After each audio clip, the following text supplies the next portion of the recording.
Good afternoon, all. We got a small, intimate crowd here at the RPC, but I know many of you are online. I think to start off, we'll probably go around and do a round of introductions first. We'll start first in the room, and then we'll probably call out the participants that are online. If you're not able to hear anyone in the room, please let us know through the chat, and we'll get them up at the podium. I think the RPC is having some audio visual issues with the room audio and that they're trying to get fixed. So bear with us through that. But if you did want to get our attention, just please enter something in the chat. Excellent. So I'm Ed Short. I'm the Executive Director of the Tampa Bay Estuary Program. I also co-facilitate the Nitrogen Management Consortium. Appreciate all the old Tampa Bay entities that are represented here and online to participate this afternoon. I'll turn it over to the people in the room to introduce themselves as well. Maya, you want to go next? I'm Maya Burke, Assistant Director of the Tampa Bay Estuary Program. Marcus Beck, Senior Scientist, Tampa Bay. Sarah Kessler, City of Clearwater. Greg Purple, ESA. Jay Long, also. Blake Simmons, Environmental Social Science, Tampa Bay Estuary. Let me just put away the list. Let me go through the list online. Joel, do you want to introduce yourself? Joel Johnson? Yeah, let's see. Can you hear me? Yep, we could hear you. Okay. It's Joel Johnson. I'm the Environmental Permits Coordinator for the Florida Department of Transportation in District 7, which includes Hillsborough, Pinellas, Pasco, Hernando, and Citrus County. Thank you, Joel. Dave Glitzberg? Good afternoon, David Glicksberg with Hillsborough County Environmental Services. Adam Wood?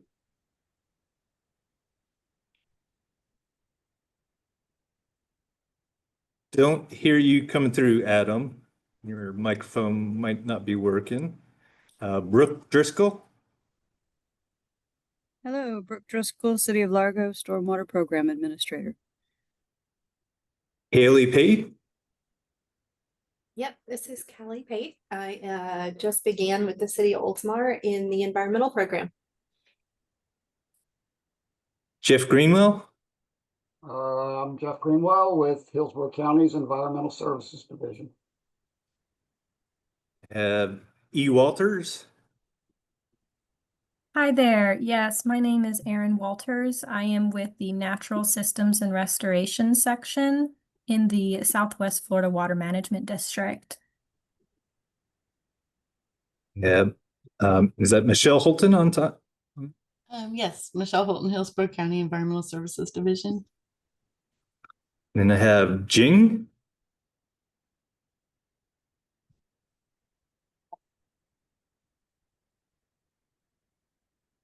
Don't see Jing coming off their mute. So Juliet Christian. Julie Christian, Environmental Protection Commission of Hillsborough County. Kevin King. Hey, Kevin, Pinellas County Utilities and the Water Quality Division. First meeting, sitting in for Michelle Duggan. Welcome, Kevin. Thank you. Kevin Miller.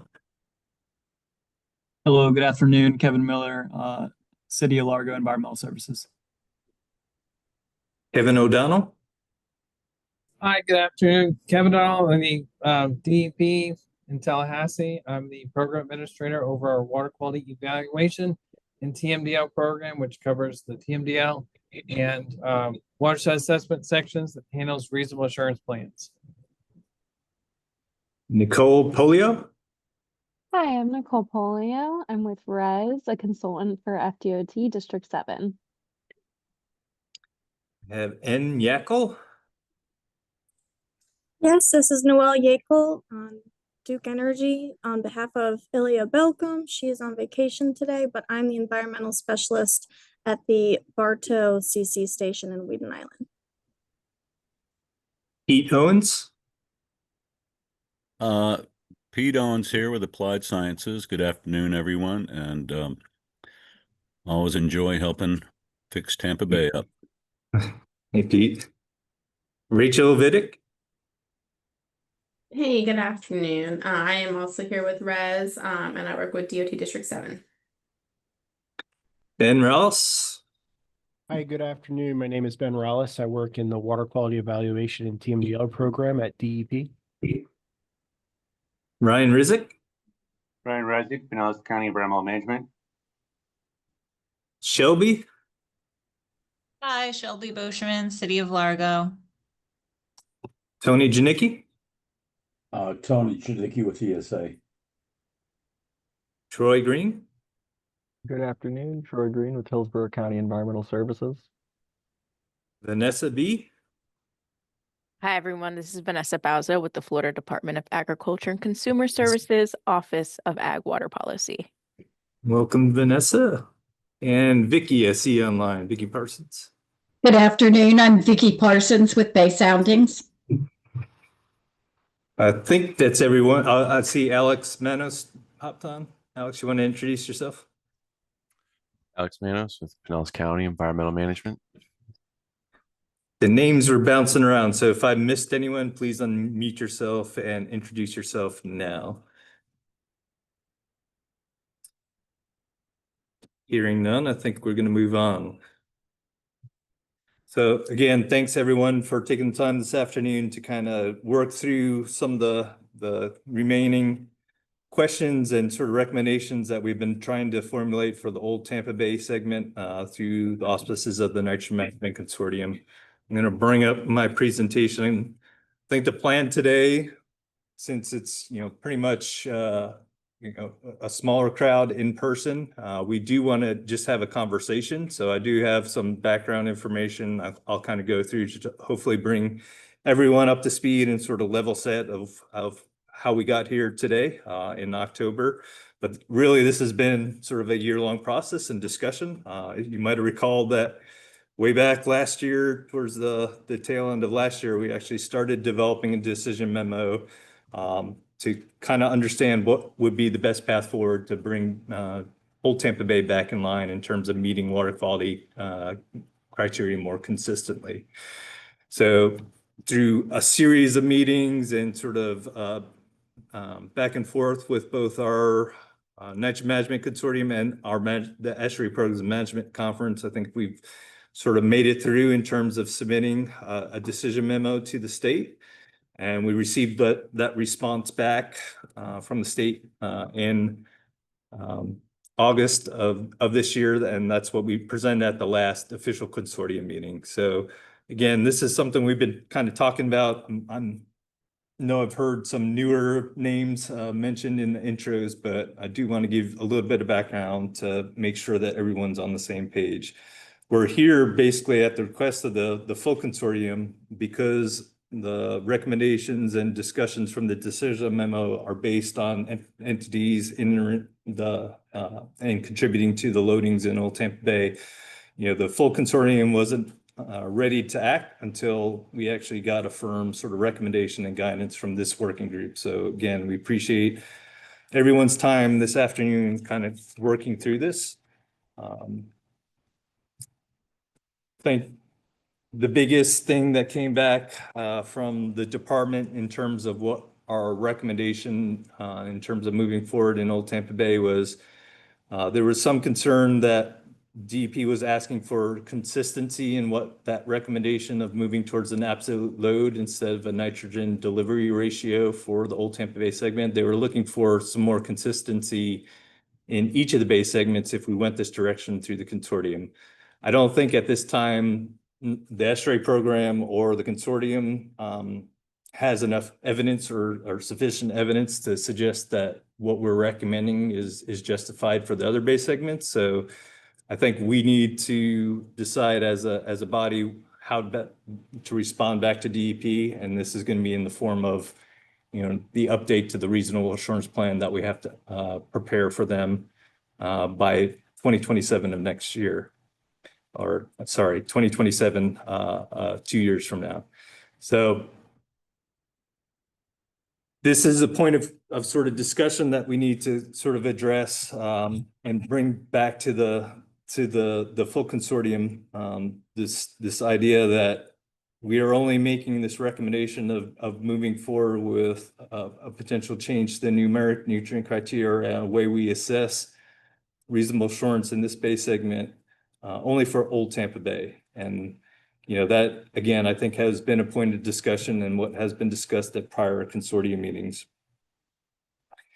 So in our back and forth over this past year, I think some of the key things that we kind of need to talk about and has some resolution and clear guidance from the full Old Tampa Bay Working Group is, you know, we're only speaking about total nitrogen at this point. What we've developed in the Old Tampa Bay summative capacity assessment is really focused on how absolute loads affect our attainment with chlorophyll conditions. And we're not necessarily talking about total phosphorus at this point. The department in our initial conversations also made the request to do a translation of total phosphorus delivery ratio to an absolute load recommendation. But at this point, we're not making that recommendation to the full consortium.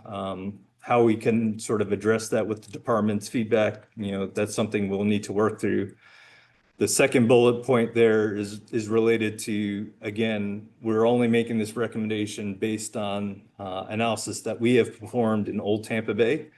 And the way that we're proposing to implement it is through the 2027 reasonable assurance update and assessing and implementing that absolute load over the 2027-2031 RA implementation period. So this recommendation would be part of the reasonable assurance plan. How the department moves and decides to promulgate any changes to the official numeric nutrient criteria, I think would be on the basis of what's contained in that reasonable assurance update. But we heard fairly strongly from all the participants, including some of our management conference, that when we first developed this decision memo last year, that making a statement like we should change the numeric nutrient criteria wasn't justified. So again, we're trying to propose this as a component of the reasonable assurance plan and how we're assessing compliance with meeting the chlorophyll numeric nutrient criteria moving forward.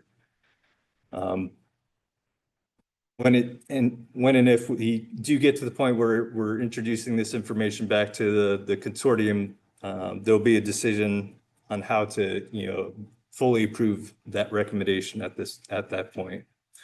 So I feel like I'm getting a little bit of glossing over, and I want to pause for a second and make sure that both people in the room and folks online are kind of following sort of the progression of activities. I could go back a little bit further in depth and give a little bit more of a timeline of what that actual recommendation is. I feel fairly strongly that we presented this information to you a lot. So the recommendation that we're continuing to kind of advocate for as ESHRI program, I think the science is telling us that if we move in the direction of meeting an absolute load that's close to the federally recognized TMDL, we have a greater likelihood of meeting those chlorophyll numeric nutrient criteria in the future.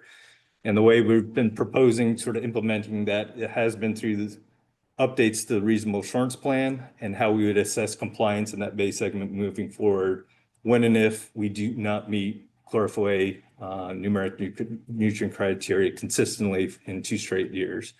So that sort of framework is something that has been sort of brainstormed through the ESHRI program. I've presented this sort of concept at prior meetings, but I really kind of look at this in line with what's being presented in this graphic. You know, when we make this recommendation as part of the 2027 reasonable assurance update plan for all of Tampa Bay, you know, we're going to call out that moving forward in the Old Tampa Bay segment, we're recommending that if we don't meet chlorophyll conditions in 2 concurrent years, then we start looking at a 5-year rolling average of the absolute low conditions to that bay segment. And that way, we're still not necessarily penalizing entities for any one abnormally hydraulic, either high or low year. We're taking a full sort of a fuller look at sort of the loading conditions over that 5-year period and assessing how close we are to meeting that federally recognized TMDL. And I kind of showed that in this graphic here on the right. Basically, the blue bars are the TN loads that we estimate as an estuary program, and these are everything that we have for period of record going back to 1985 to the last reasonable assurance update period, which ended in 2021. And the dots represent sort of the 5-year average of those loading conditions. The red dotted line is basically what the new compliance sort of assessment look would be in the future when and if we tripped not meeting those chlorophyll A conditions. So when and if we meet those chlorophyll A conditions are indicated by the X's on the top of the graphic, and the bold red boxes are when we did not meet those chlorophyll A conditions historically for 2 concurrent years. And the reason why we're having these discussions is because, starting in 2020, we did not meet those chlorophyll A numeric nutrient criteria for the first time in a long time for 2 concurrent years, but it was the first time in our RA update process that occurred. And then it happened again in 2021. So that really spurred some of the work and trying to tease out what was going on in Old Tampa Bay and looking for better ways that we can manage this system in the future. And again, I think the evidence that we've developed so far and the updates to that evidence so far that we've developed indicates the closer we get to that dotted red line, the more likely we are to meet those chlorophyll A conditions more consistently in the future. So again, the sort of the brainchild of how we would implement this as part of the reasonable assurance process, those 2 red dots at the tail end of the period record basically would be where we'd take a closer look at the actual loadings in that year. And you could see in 2020, that red dot was, over, but, it was close to that 486 absolute load loading recommendation. So, in a sense, the base segment would be out of compliance at that point. And we would have to look at ways to, move us closer to that red dotted line. Interestingly, and Just to clarify, the X that's chlorophyll obtained threshold Yeah. for Old Tampa Bay. So what we're saying is that if chlorophyll threshold is exceeded for 2 consecutive years, then and only then would we assess the absolute TN load on this 5-year loading pattern. Correct. Yeah, and sorry if it's not coming out great this afternoon. Yes.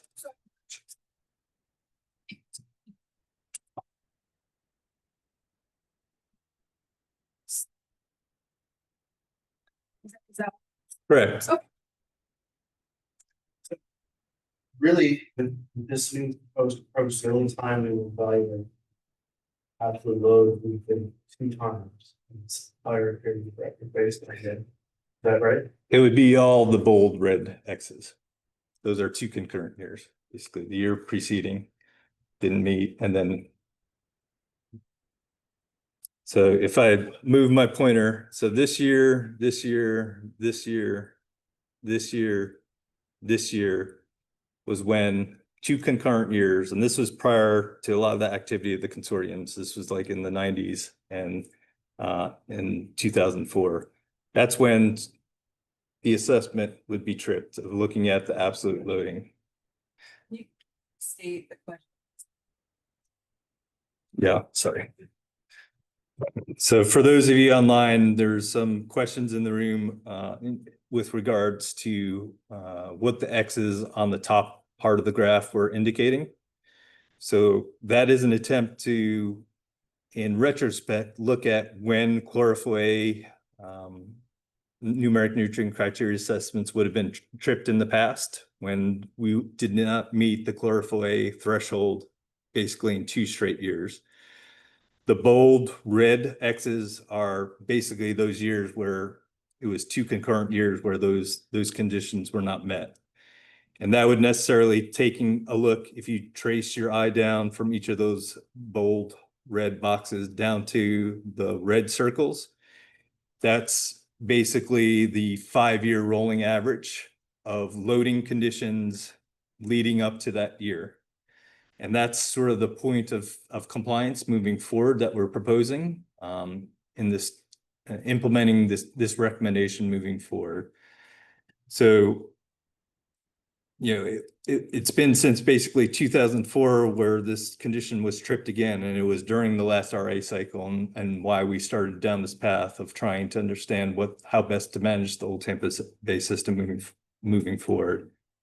So in the case of the last RA cycle is actually 2020 and 2021 where, you know, the tripping those chlorophyll A conditions would have occurred in 2 concurrent years, and it actually happened for 3 straight years in that case. So,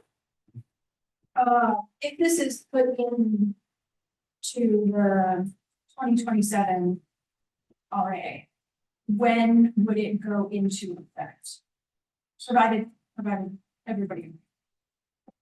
Yeah, so, and I'll bring you up to date, and we're still only partway through 2025, but over this RA cycle, so from 2022 to 2026, we've met the chlorophyll A thresholds in all the bay segments so far. So basically almost through 3 3/4 of the RA cycle, you know, of the years in the RA cycle, you know, we're on track to meeting those chlorophyll A conditions. So this level assessment wouldn't been tripped in this cycle as it stands right now. But if this recommendation moves forward and is put into the 2027 RA update, then what we're proposing to do is use this assessment over the 2027 through 2031 time period. So it would be whether or not we're meeting those chlorophyll A criteria in Old Tampa Bay consistently over that time period. And if we don't meet the criteria in 2 concurrent years of that cycle, then we go and drill down to the actual absolute loads for all the entities.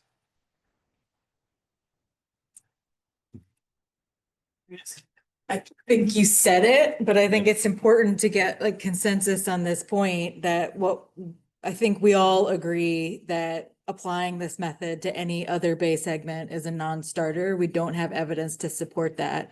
And that's an important piece of a response to FDEP and the US EPA. So I'd maybe offer that that's like an easy place to start. And if that's the case, then I think we need to lay that out in part, any response that we're making to the department and to EPA. What do folks think about that? I don't see how they wouldn't apply this across all 4 bay segments if we were to go down this path. I wrote the original the original final orders, and if you guys came to me with this now, I'd be saying, why doesn't you better make a really strong demonstration why it doesn't apply to all 4 bay segments. And that may be okay. I'm not saying that's not okay, but have you looked at what this correlation is? I mean, we're making a pretty strong leap that we have a correlation that has a causation behind it here. I'd have to. But I don't think we're making a strong leap, Jeff, and I didn't mean to cut you off there, but I think the evidence suggests that if we look at an absolute load, there's more and stronger evidence that if we're meeting this absolute load condition, then we're more likely to meet a chlorophyll A condition. It's really talking about looking at the old assessment and the hydrologic normalization. There is no robust statistical connection. So I think we've demonstrated that. And let's not forget that our confidence interval was like 63% on that, which was my big issue from the get-go with the work that was done. But you're talking about probably 90% confidence intervals on the hydrologic normalization. So if you want to move in a science-based direction, argue with that. I never did argue with that, Ed. Come on, you know that. That's let's be All right, never mind. I'll be quiet. Y'all do what y'all want to do. I was just gonna You're going ask, to. not using this same approach on the other base segments, has that actually been tested? That's where I was trying to get to, Tony. Have we looked at it in the other base segments? Because if we haven't, then I don't even know why we're having this discussion, because there is no possibility of me going to my leadership and supporting this, because I'm telling you, DEP will be almost compelled to apply it in all base segments. But we do have some DEP folks online. I don't know if Kevin, you want to address any of those comments or have a perspective on the recommendations so far. Yeah, so Ed, I think, I mean, personally, I don't think it's a deal breaker that you're changing one base segment and not all. There was some, it's more of an opinion on the EPA side, I think, that they thought that they, being consistent across the board, and for stakeholders in general, that they're all kind of held to the same assessment methodology or, evaluation and metrics, that's why there was consistency. So, but we don't know truly until, if the Tampa Edge Program Consortium were to submit a change as a water quality standard to this, what the results would be, by either DEP or EPA. And so I would say that DEP, we were okay with just doing that one segment. That's what you guys have focused on. That's where the problems lie. So I don't, but it's a good point. You haven't done the analysis to demonstrate that the other base segments are in need of it. It's just more for consistency for criteria. The point.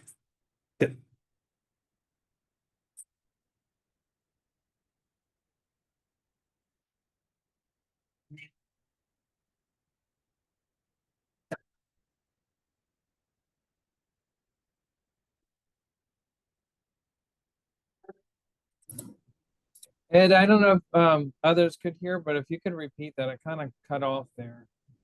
Yeah, there's just a point being made that there's been a prior request for consistency in evaluating phosphorus too. So if we made a change for nitrogen, then it's likely we would want to propose a change for phosphorus. I don't think at this point we're making that recommendation or recommending that.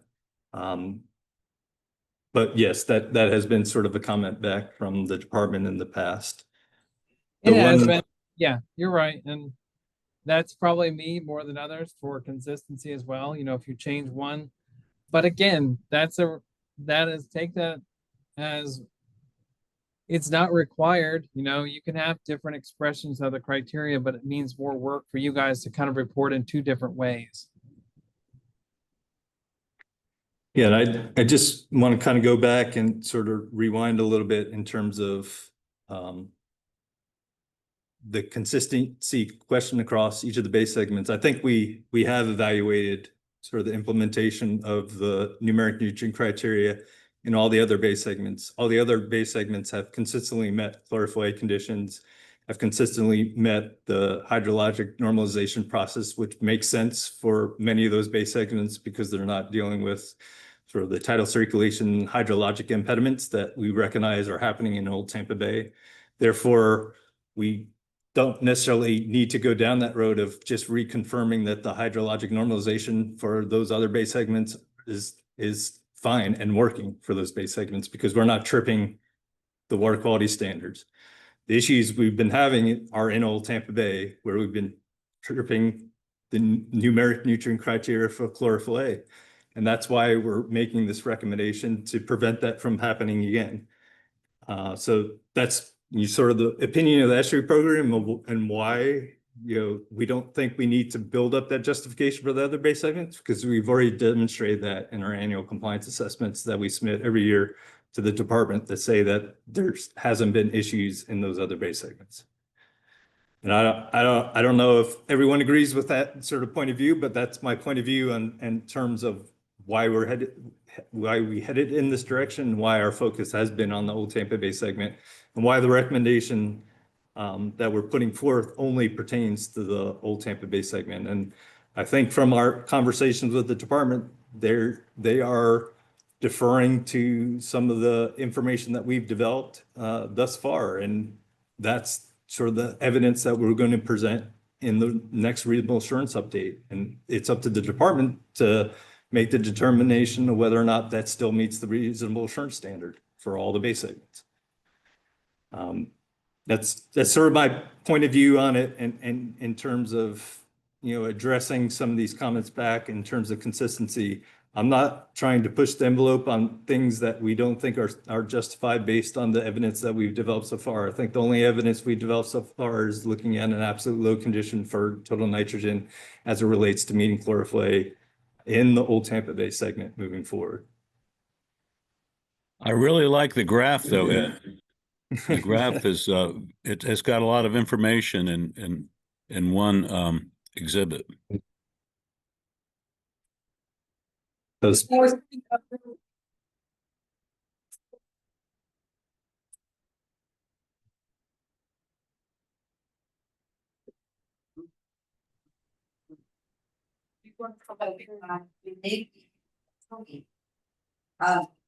part of that, we just reprocess all the reasoning by plant absolute foundation and Yeah, so there was a request, Tony, to kind of give a history of why we went down the path of hydrologic normalization in the first place. And I also was part of those conversations, so I have a perspective too, but I'll default to Tony because it was requested. Tony, if you don't mind, you want to give your recollection of why we actually went down this path when we were developing the 2009 RA update? You know, as best I can. One of the things that was not making any sense was that we were meeting the chlorophyll targets for Old Tampa Bay while we were in exceedance of the loads that were set up as the target loads. So when we tried to look at why would it be that the chlorophyll was being met while the loads were not, came down to two potential conclusions. One is the nutrient loads don't have anything to do with it, which we threw out. I mean, that's not a legitimate conclusion. So there was some other what other factors were coming into that relationship between the rate of nutrient supply and the response in chlorophyll. And one of the things that can be very important and can be easily assessed is essentially residence time. So generally, given the same rate of nutrient supply and a change in the amount of residence time of the water, you could expect a difference in that relationship. And how we did that was we looked at by adjusting the absolute load, which by the way, we always calculate. So whether or not you want to use it, it's always going to be available. But what we did was we, looked at putting the residence time was going to be a function of the rate of input of fresh water into Old Tampa Bay, which, by the way, people tend to forget that is the one base segment that has quite a low freshwater input per size of the estuary being affected. So by adjusting again by adjusting the absolute load by the hydrologic load, we came up with that ratio.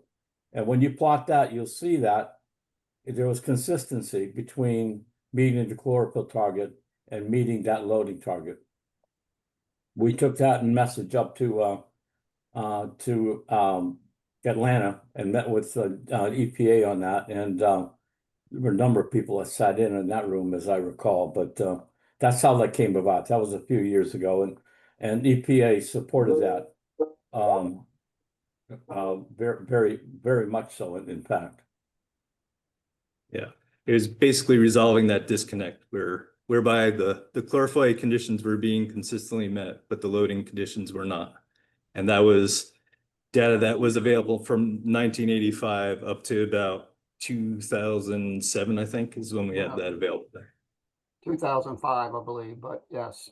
And, Yeah. if I remember it correctly, we were out of compliance with the firm numbers in every bay segment. Yeah, yes. It wasn't just one. We were in compliance with base. Base. And so Frequently, yes. Charles Calvich and I had at the time was to go back and rework the TMDLs because this one never looked good. It always looked like it was artificially low, and Hillsborough certainly looked like it was. Or I'm sorry, this one Old Tampa Bay looked like it was artificially low, and Hillsborough looked like it was artificially. Am I saying it wrong? Yeah. This one should have been lower. Old Tampa Bay should have been lower, and Hillsborough should have been higher. There was no doubt in the work that Charles and I did that that was the case. Here we are 20 years later, and we still don't have a resolution to this Old Tampa Bay segment. And I'm going to go back to the confidence interval. 60% just doesn't give me a warm and fuzzy that we're just not kicking the can farther down the road once again on our most impaired portion of the bay.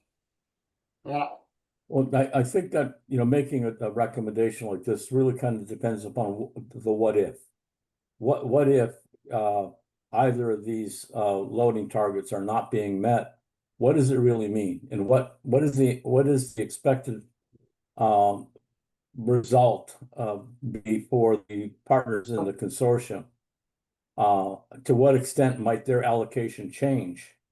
And and to how would that allocation change? So I think that's something to think about in making this recommendation. The other thing, go ahead, Ed. Sorry, go ahead, Tony. Finish your thought. Well, and recently there's been a lot of discussion, if you will, about what's happening with Old Tampa Bay and the existence of the bridges and causeways that make up Old Tampa Bay. Besides freshwater input, i.e. the amount of rainfall that comes down our watershed and provides that freshwater input to Old Tampa Bay, the other important factor affecting the residents' time is the tidal prism. And the tidal prism is not affected by the existence of the causeways, but rather it's largely affected by the fact that the channel that goes up and down the middle of Old Tampa Bay is inadequate to provide the amount of exchange circulation.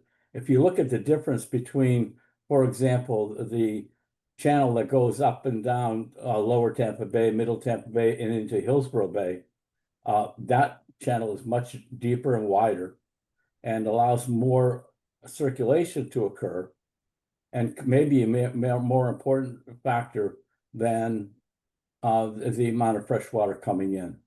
So I'm going to offer that. But also, I just want to add that all these fixes that people are talking about, the primary thing that you can't forget is you can't grow chlorophyll without nutrients. So efforts to reduce the rate of supply of nutrient into the bay has to be well attended. I think the only thing I'll add there is that the recommendations that we're putting forth as the ESSER program to the Old Tampa Bay Working Group and the Nitrogen Management Consortium are moving us in the direction towards the federally recognized TMDL. I heard sort of strings of argument from Jeff that he thought that that number isn't appropriate and could be lower in the future, but we're not proposing that at this point. We're trying to move in the direction of what Tony last mentioned, reducing the amount of nutrients per unit water going into that bay segment, but at a cap level relative to some of the early modeling that was established for the program, linking water quality conditions supportive of seagrass. And we're not presenting at this point any changes to entity allocations, because it is going to be remaining at the 486 tons per year federally recognized TMDL for which the allocations were originally set. So we're not recommending any changes to each of the entities' allocations. For the next 5 years, we want to play the what if scenario. If we move closer to that 486 tons per year, federally recognized TMDL, that we would more consistently meet the chlorophyll A water quality standards at that point in this base segment. And I think the evidence that we built, not only in the early 1990s, but since the 1990s and since the 2009 addendum, the 16 plus more years of additional data suggests that as you move closer to that level, chlorophyll A conditions in Old Tampa Bay would meet the regulatory threshold more consistently. And that's the recommendation that we're putting forward. We're not proposing changes to individual entity allocations at this point because there's not a recommended change to the absolute loading target. And Jeff has a good argument that that number might not be the best number, but we think this is sort of an interim step that we could take as a management conference to move the Bay in a better direction. And I'd like to add this because what's important, I think, in terms of looking at the history is where in the hell did that 480 come from? And in 1998, EPA was forced, and as a result, DEP was forced to begin the development of TMDLs. There was a court case that required that to happen, and things started moving in that respect. At the same time, we were working on loading chlorophyll relationships in all 4 bay segments. And we came up with the value of 480. That was not meant to be a TMDL by no stretch. But, you know, quite honestly, DEP was under the gun to do something. And EPA was also under the gun to do something. And they saw that this report that we did in 1996 became the TMDL, was never meant to be a TMDL. It was meant to be a desirable management target to meet that. Oh. Legally, it is not a TMDL. It was never published in the Code of Federal Regulations, you guys. The only place 486 has legal authority is in the final orders, because we all agreed to accept that number. Back in Jeff, we've actually had conversations with the EPA and they recognize that TMDL. So if they need to provide that in writing. Ed, if I had conversations with Carol Bashan at the time, their attorney, if you don't publish it in the code and there's no opportunity to object to it, it's not legal. It's not legally binding, y'all. We can all agree to it. It is legally binding in the final order. Because we put it in the final order, we all agreed, and nobody objected to it. But it is not. Send me that correspondence, Ed. Yeah, we could follow up with you. Like I said, the EPA recognizes that as a TMDL that we can recommend changes to if we wanted to. That has been the feedback we've gotten from US EPA, Region 4. Yeah, and I'll just chime in that that's the same thing that we have heard on DEP side. So I think if we looked at attains, whether it was the right publicly noticed mechanisms and all that, you know, that's before my time.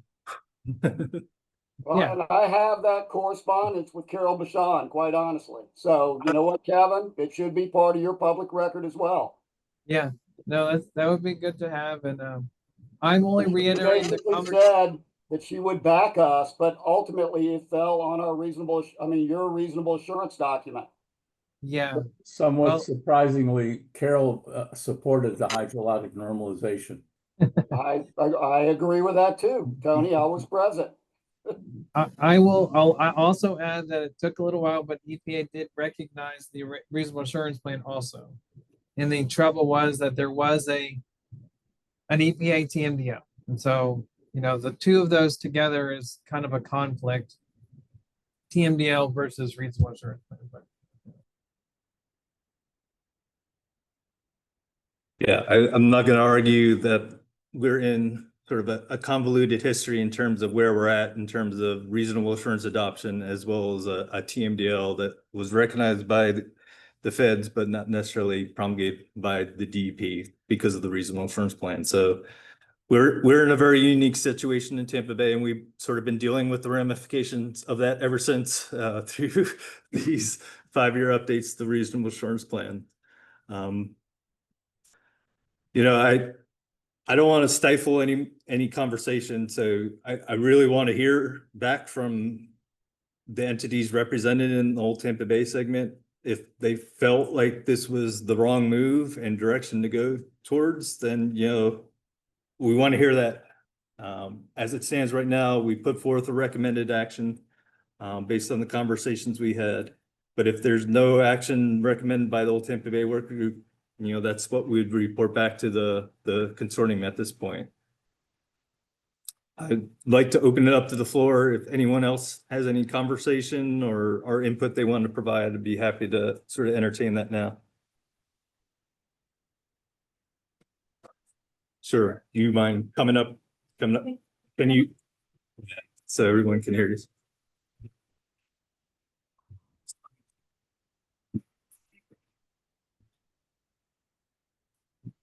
If you don't mind introducing yourself, just so that everybody knows.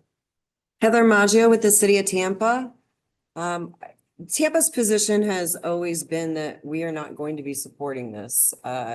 We don't feel as though the changes made reflect the 2009 historical changes from the federal from absolute to normalized back to absolute again. So we won't be voting yes to support this in NMC when it comes there. Just so the group knows that that's our position at this point. And as far as allocations, I know we're not going to change any of those for the original 1999 federally recognized TMDLs.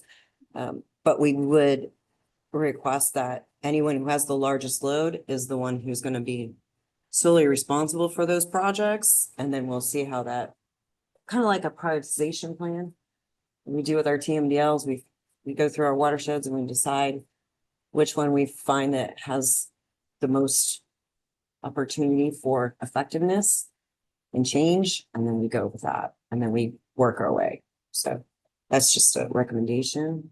But as far as Tampa is concerned, we're not going to vote yes in support of this. Do you have a proposal for how you'd like to see this move forward? I understand it's not this.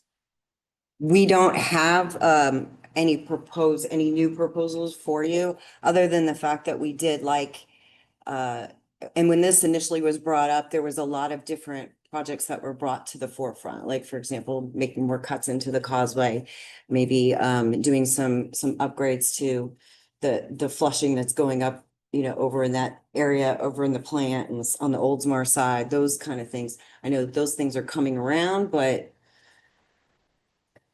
I'd like to see those projects move forward faster than changing the way that we analyze, which then triggers regulation. Because that's essentially what we're doing. We're looking at this in a different way. We're analyzing it differently, and therefore we're triggering regulation.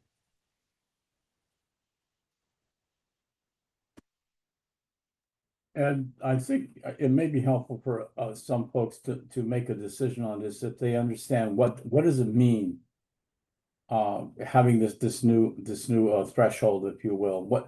How is going to affect the actual management of Old Tampa Bay?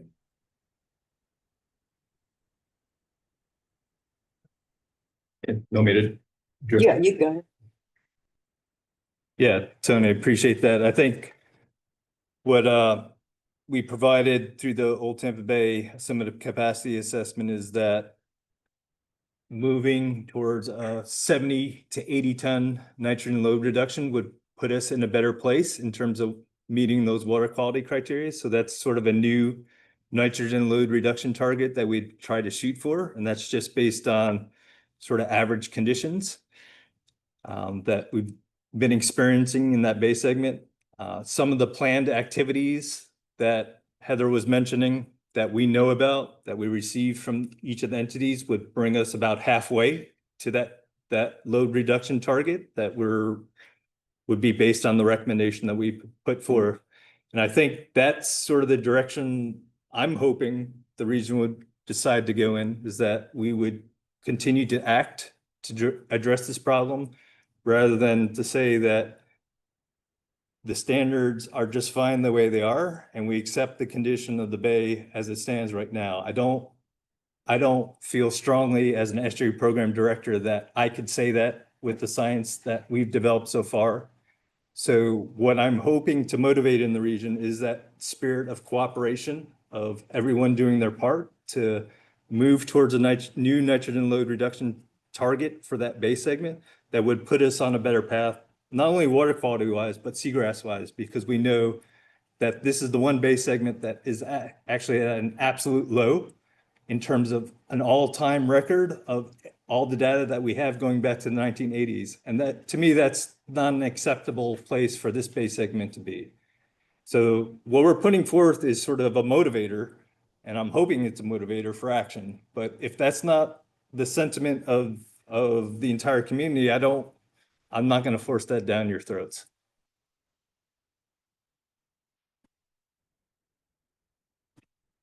Well, and I'm not sure if everybody knows, but there's a very important project that's being kicked off right now, and that is to look at reducing the rate of nutrient supply to Old Tampa Bay. And I think, that project is going to be pretty important in helping to decide what kinds of management actions might be taken. So, Ed, correct me if I'm wrong, but what you're saying is that if we would reduce the nitrogen load to Old Tampa Bay by 70 to 80, what was that, tons per year? Correct. Based on antecedent historic conditions, yeah. And that's what what I think it would make a lot of sense if people go back and take a look at the old Tampa Bay project, because we looked at different magnitudes of load reductions that would result from, for example, eliminating the discharge from Lake Tarpon. 25% across the board reduction in non-point sources, elimination of point sources. All those things that have been looked at, and it would. I wish I could remember all the results, but I think it would be worthwhile to go back and take a look at it and see what's the likelihood of being able to hit a 70 to 80 ton per year reduction, and what might, how does that affect things? Yeah, I think the scenarios you just presented, basically that 25% stormwater load reduction equates to about 90 tons of load reduction in Old Tampa Bay based on the old Tampa Bay study. So it's in the park of some of the management scenarios that we developed in the past. Sarah ask what the loss of fresh water would be, right? There's Alligator Creek that flows in from the north. That's about 50 MGD a year average, right, Tony? Something like that. Yeah, Alligator Creek. Yeah, something like that. So you were talking about the freshwater input into Old Tampa Bay. So with the freshwater input, I guess, comes the nitrogen. So which is better? If you could clean up the nitrogen out of the Tarpon Canal and still get the fresh water in to help flush it, right? Yeah, that's one of the things my friends at DEP and I have thought about a long time, was especially when there's regulations that require you to increase the broader rate of freshwater input, that always brings along nutrients. And what do you follow? Do you follow the MFL or do you follow the TMDL? Kevin, did you ever figure that one out?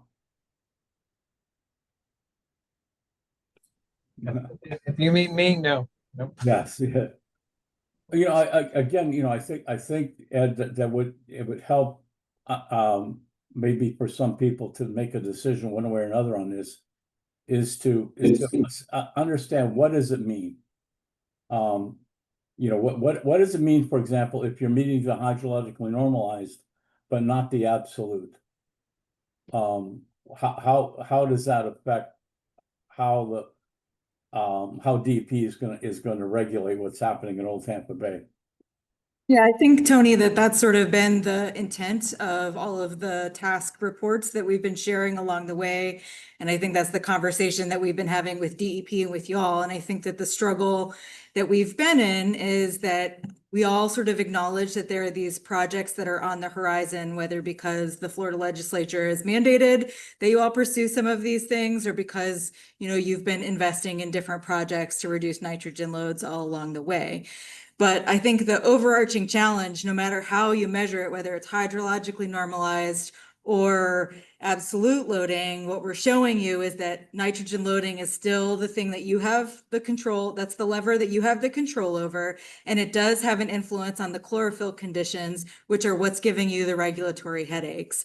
And so when we stay in this relationship, this regulatory assessment process that we have right now with the hydrologic normalization, when you pop the chlorophyll target and you look at your hydrologically normalized load, there is no pressure point for you all to further reduce your loads because the relationship is masking what's really going on in the absolute loading. So if we pursue looking at an absolute load, if you have non-supportive, if you have chlorophyll conditions that are not supportive for seagrass growth, you would then have sort of a backstop that says, okay, we really do need to invest in some of these projects. In most cases, I think what the Task 3 report showed is that many of you have these projects on the books already. It's just a matter of how long the runway is before they come online. So there's a few comments in the chat online that are sort of saying that it's difficult for them to weigh in because Largo, for example, is moving towards a deep well injection. And so they are significantly reducing the absolute load that they put into Old Tampa Bay. So it's hard for them to weigh in because they're moving in this direction already, is sort of what they're saying. But the way we do it right now, I think Ed's saying, is the science doesn't support the way that we're doing it right now because the relationship gets all backwards essentially. And what we've seen now is this period of 10 years where the load reduction projects haven't kept pace with the sort of conditions that we're seeing on the ground. So the question is always, what's the thing that incentivizes the action to reduce the load, which I think what we've shown, whether it was Tony and Ray back in the day could explain 40 to 60% of the variation, could tie that back to the load. Now we're talking about 60 to 70% of the variation we can tie back to the nitrogen loading conditions. So we're building stronger evidence that nitrogen loading is the thing. We're trying to give you a compromise pathway, right, in terms of not changing the absolute load number, what the assimilative capacity is, which we understand is a question, but sort of giving you this experimental space to say, hey, if we still keep seeing poor chlorophyll conditions, we need sort of a spur to invest in some of these load reduction projects, whether it's the ones that are coming through your wastewater treatment, whether it's through your new stormwater permits. But there's that's sort of the question is like, are you guys ready to make that move? And if you're not ready to make that move, I think what Ed is saying and what I've been saying is we respect that, but we need you to tell us what the alternative pathway looks like, because currently we're not able to demonstrate reasonable assurance to the department that Old Tampa Bay will be able to support seagrasses and meet the water quality conditions that we have committed to as, a region. And so that's the challenge is, DEP is asking us about the projects that you are going to pursue, and that's how you would demonstrate reasonable assurance. The projects are going to be load reduction projects, right? So what do you need to get to the load reduction projects? That's sort of where we've been at and dancing around. And I think we have answered all of these questions multiple times in multiple reports. So we need to build the path forward together. How does it look? What do we do? Did you want to come back up or did I? No, you just said what I was gonna say right there. I just, the support of that to be able to justify it. So Sarah Kessler is just saying she needs that kind of support in order to justify her water quality improvement projects and to get funding to open up some of those lines of both state and federal funding to support those projects in addition to the local tax revenue that she relies on.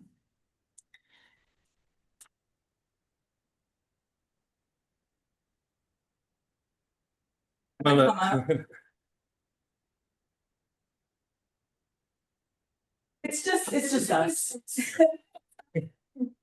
You're great. Okay, hi, Stacy Day with Pinellas County. So I guess my question is, like, do we have to make this an official new alteration to the way that we're looking at things? Why don't we, like Tony said, we're already able to assess the absolute load as well as hydrologic normalized load. You know, why can't we just for a while, you know, because for Pinellas County, it'll be 2030 when we have our new penny. So right now we can't do anything for like 3 years, you know, new projects. Everything's already locked in. So I think it would be helpful to show, you know, like, I love the documents that you guys put out, you know, the ways of explaining this hard science to the people who make the decisions about the money.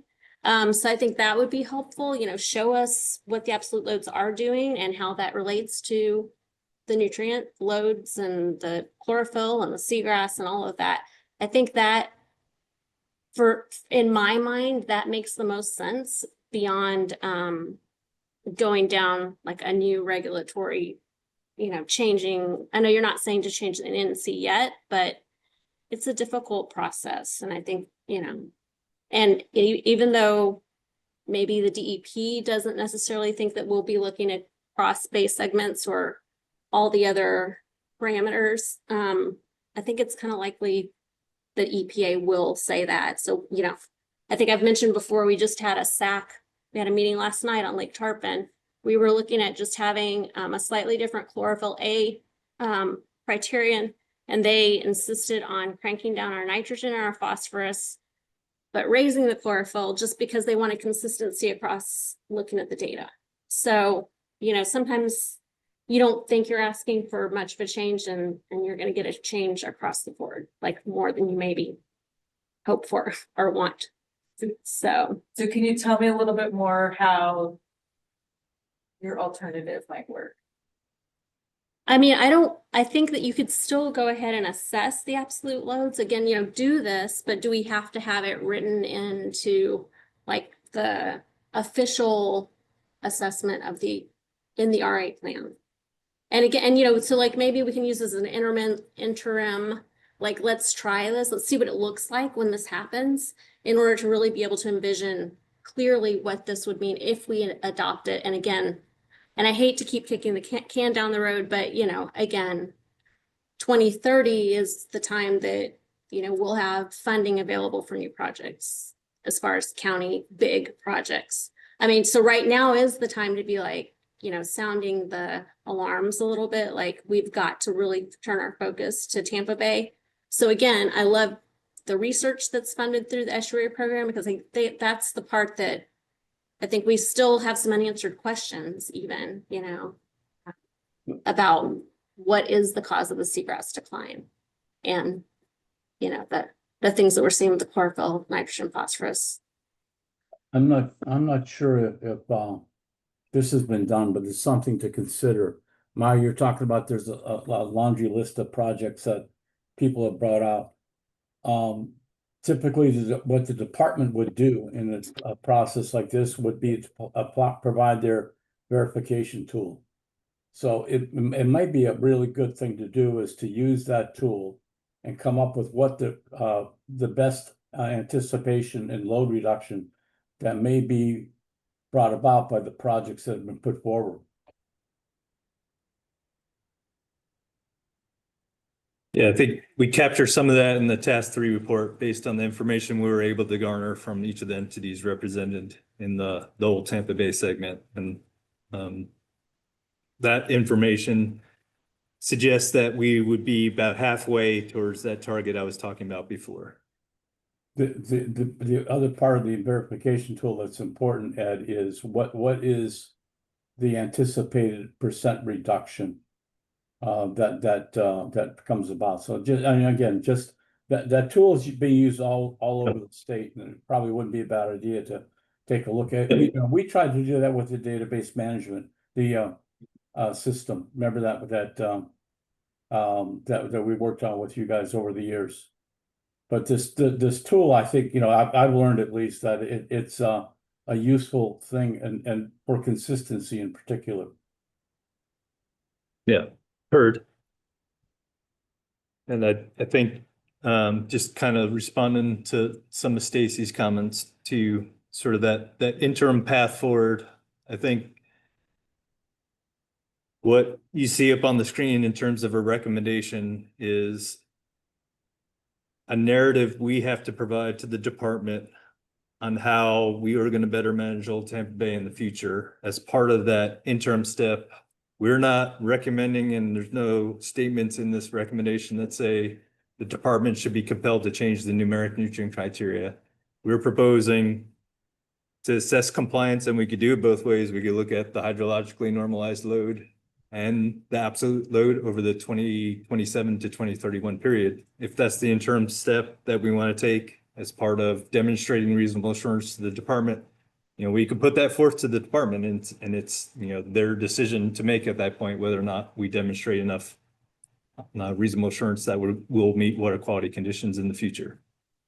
If that's sort of the path forward, if that's sort of the compromise, I think that's what's in the recommendation now. And it's up to the entirety of the group of whether or not we want to move that direction or not. So I have a question for Kevin. How would this even be enforceable in the absence of opening up the Old Tampa Bay water quality based effluent limit and eliminating the normalization there? Because otherwise there's no stick here to drive us to make more projects sooner. Am I missing something? Probably not. And I mean, what I was thinking is that the last meeting, it was basically like, you weren't necessarily changing any of the reporting, you were tacking on additional things to do. And so we probably wouldn't change very much. So there's no capacity to enforce this recommendation in the absence of changing the approved Q-Bell for this bay segment. Is that what I'm getting? I mean, I don't think that and I just want to say one thing to everybody. I'm in 100% agreement with Ed. Something has to be done here. It has to be done. I'm just not sure I agree with this approach. And I'd also agree with Ed. Of course, you're going to get closer, but I don't think it changes what our stormwater systems discharge in here. It just doesn't change it. They're hamstrung by what our rainfall event is. And to Pete's, comment, yeah, we got like 3 small watersheds in here that contribute, and we got 3 major land bridges, basically. We got 3. I mean, I don't see how you don't go open up that Q-Bell and then remove the hydrologic normalization.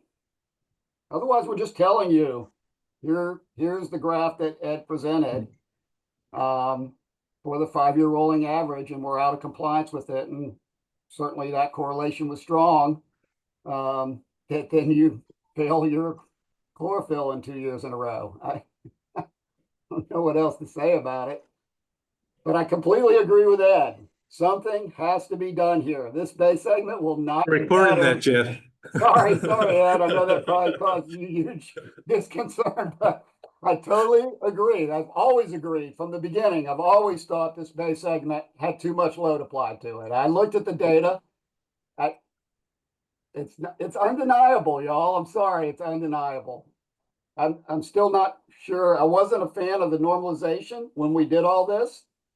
I'm still not sure that's not the right approach. I just think the base load's the wrong thing. Now, be quiet.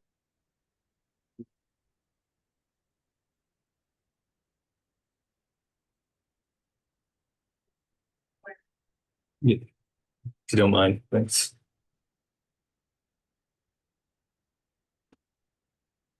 This is Heather Maggio again with Tampa. I'm gonna have to concur with Stacy. From if she wants to clarify this or not, but from what I heard from her is that she would like to postpone this recommended action until 2030. Is that Yeah, that's essentially what Stacy was saying. It's in one sentence. That's their position in Pinellas. In Tampa, I can concur with that. I think that would be a reasonable compromise.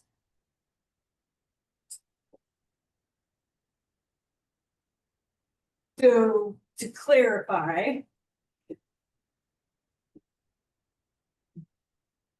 So Pinellas and Tampa, if you've just accepted that suggestion, you would be proposing that we would report on compliance in the reasonable assurance plan exactly as we always have done, not do this alternative assessment process that's looking at the absolute load. We would wait to even assess the absolute loading conditions until 2030.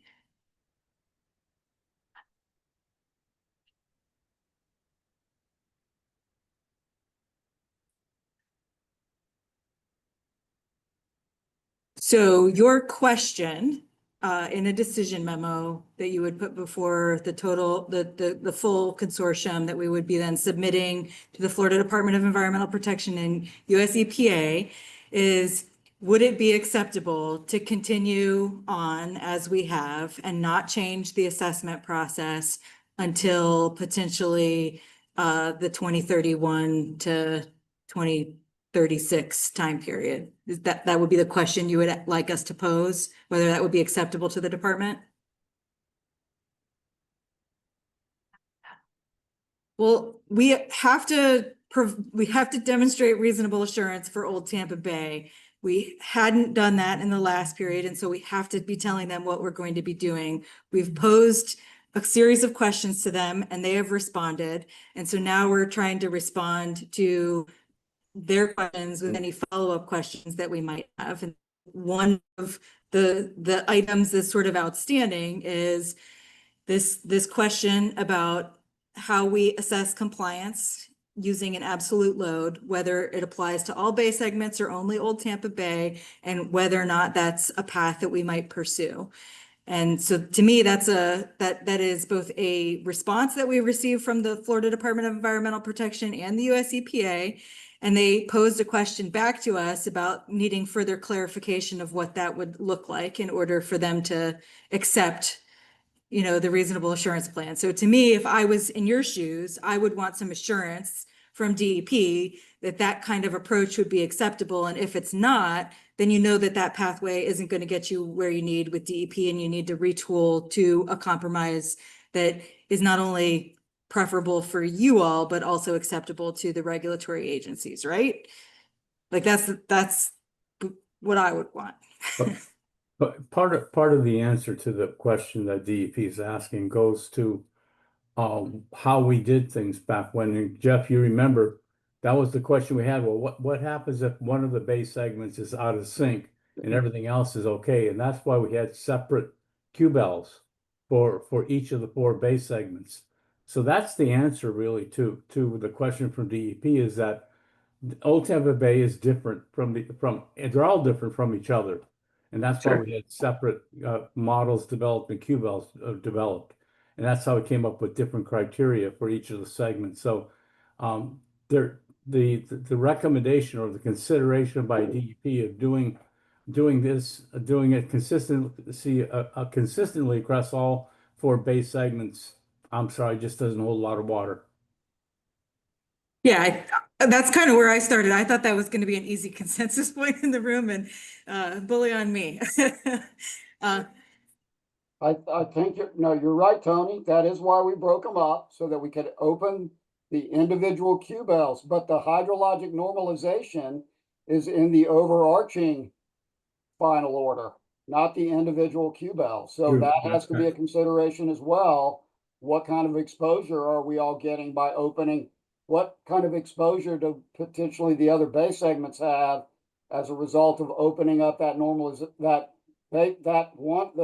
the overarching final order that has the normalization, and saying, oh yeah, it only applies to these 3. And I know we understand why it only applies to those 3, but how do you sell that, the optics of that, to potentially the general public or other folks?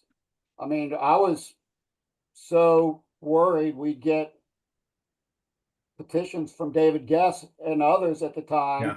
And would have those concerns again, quite honestly, if we were to open up and again, if we were to, not that it's not defendable, but if we were to open up the overarching consent order. So that's why I think it's a fair concern to have and a position to sort of stake out strategically, but we're still like in this negotiation phase with the EPA and with DEP. And so right now, what DEP and EPA have sort of kicked back to the consortium is this idea of consistency for consistency's sake. And I'm suggesting we push on that a little bit and demonstrate why we only think that the evidence supports a change in Old Tampa Bay. If we don't think that there is a like legally practicable way to do that, I think all of those are fair points that we ought to consider, you know, dealing with if we get to that point. But right now, I would suggest that, you know, if we can, I think as a consortium and as a working group, we have consensus that it's Old Tampa Bay and not the other Bay segments. And if that's like, that's a deal breaker for us all, right? One of the things that really helped us back in the day was the fact that we had a team of attorneys that represented the individual members of the consortium, and they helped us out a great deal. And, I'm looking at our group that we're looking at right now, and I don't think we have any attorneys. Yeah, we've talked about this with some of the partners and have included our legal counsel because of that in some of the full consortium discussions as well.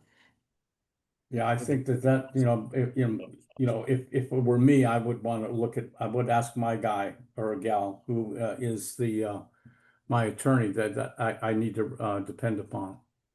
So I do think all these are valuable points, but I kind of want to like narrow the scope of what we're trying to do, which is like put together a potential response to the department and to EPA for the full consortium to consider. And so I also heard a question in the room from Heather about whether or not translating the TP criteria is also a deal breaker for the group. That's another kind of question to put out there and to make sure that you all know what you want to ask or what position you want to stake out.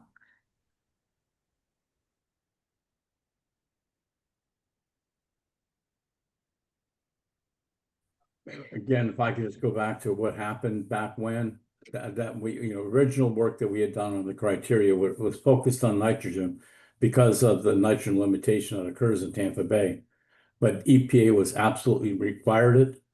And, we said it really doesn't make any difference. They said, go ahead and do it anyways. And that's exactly what we did. There wasn't a lot of data analysis done to support it. But we definitely wanted to have something there.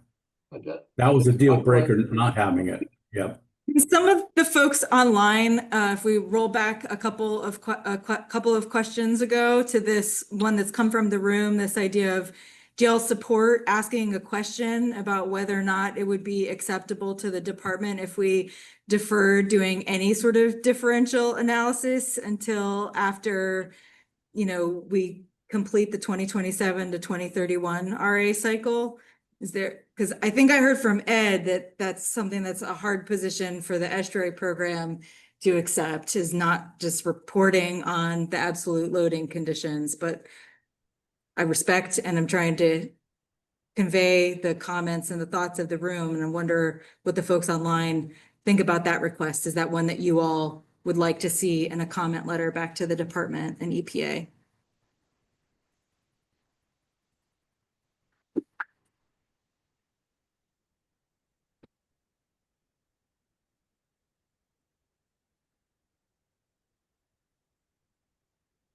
Any comments?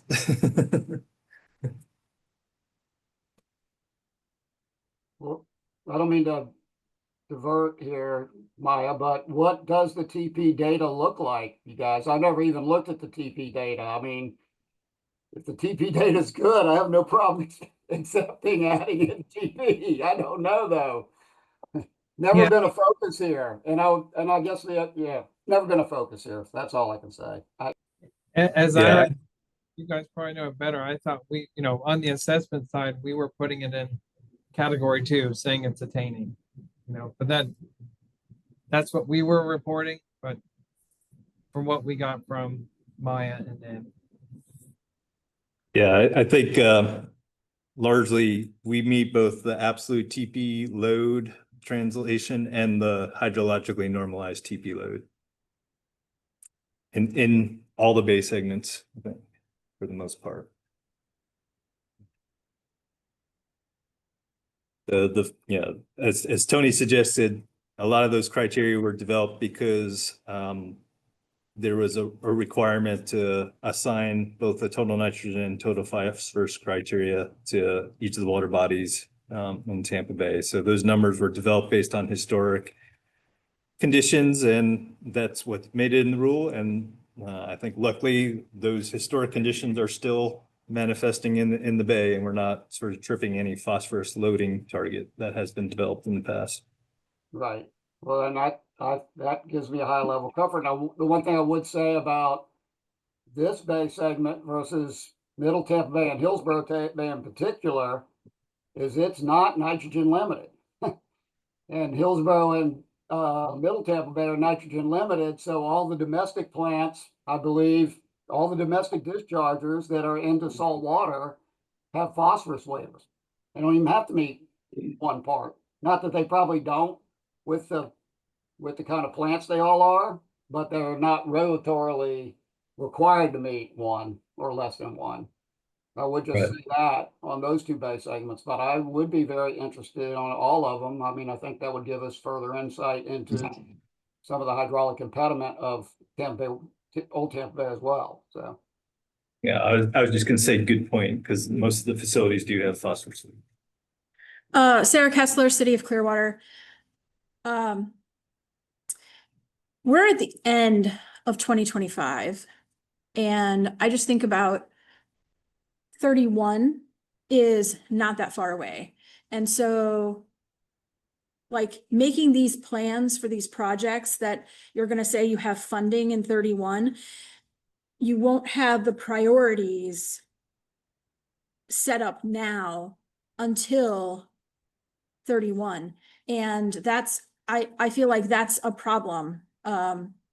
Not having those projects as priorities. Like we might not be able to get the money for several years until 2031, but we're not going to be able to prioritize them because we don't have that justification as far as things. And that's my big hurdle. That's what I need. I need a justification that says this is an issue, and therefore I'm asking you for money to fix this. I'm asking for partners to fix this. And, you know, if we can have that, if we can have that money and partners in 2027, we can start the construction by 31. And so that is where I stand, is I don't think there's any reason to have a interim, see what's going to happen. I feel like we kind of know what's going to happen. It's sort of on the little chart, what's going to happen. You know, as someone who has kayaked, not swam, in Old Tampa Bay, and I've trudged through the muck and everything, I mean, I know what's there, and there's certainly not a lot of seagrass, and there's not a lot of good stuff. And so getting those projects on a list and getting it prepared for more money and stuff, I think we have to move forward instead of kicking the can farther down.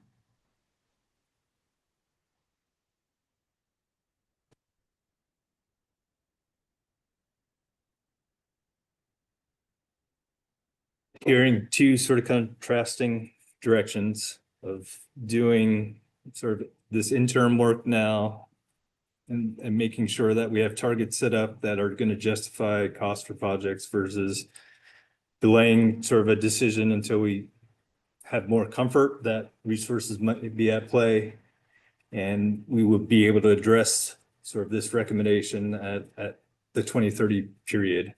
So we're here to serve at the pleasure of the consortium and the Old Tampa Bay Working Group. I want to understand what is the appropriate path forward that we want to recommend to the consortium to address, as Maya mentioned, the responses that we received back from DEP, to ensure that we're providing enough information to the department and justifying a reasonable assurance determination for the space segment over the 2027 through 2031 time period. What is the pleasure of the group moving forward in terms of doing something now or doing something later? If I could boil it down to sort of the decision I think we're at, if I misstated that decision, I'd be happy to be corrected in terms of a revised recommendation.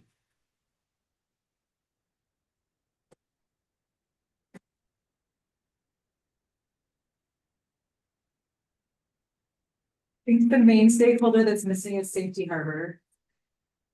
Probably a little bit of McDill. I think they have a small allocation. I am from Safety Harbor.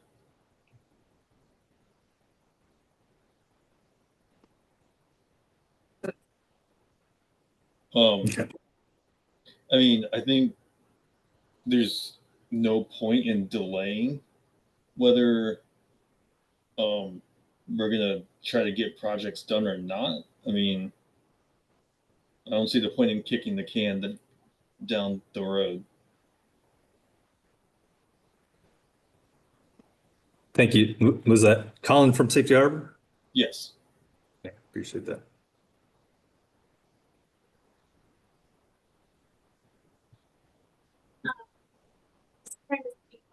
So, like, for Pinellas County, my understanding is that, you know, budgets are set years in advance. So I'm not saying kick the can down the road as far as, you know, prioritizing projects. I mean, everyone knows at this point in 2030 to have projects, funding for projects multi-day. And I mean, we have some projects going on. I just don't know that we this step, I mean, because I don't think DEP or EPA has asked for us to relook at how we're assessing compliance. I mean, the data is the data, whether you know, just move your target, the data is still the same. I don't know that this is a necessary step. This official new look, saying that's in place. It doesn't hurt. I mean, again, but how is that going to impact? I don't think from the county standpoint that's going to impact the project prioritization. It is what it is. We know there's issues. We know we want to do more in the bay. I don't know that this part's going to change project or fun. But I mean, I definitely, again, and I don't know that I can make the ask why decision on this today. I can take it back. People who are, you know, higher up than I am.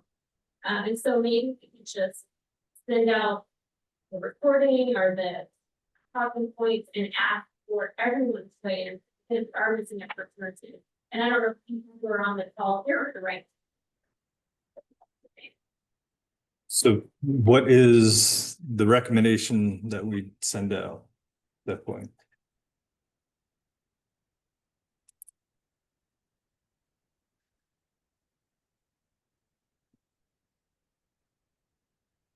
Is that what you would want feedback from the entire Old Tampa Bay working group on?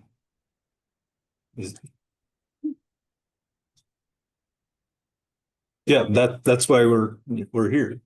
So you want us to formalize that in terms of like an official response from each of the entities represented in Old Tampa Bay as their preference in moving forward with that recommendation or not? I'm just trying to understand what we're posing back.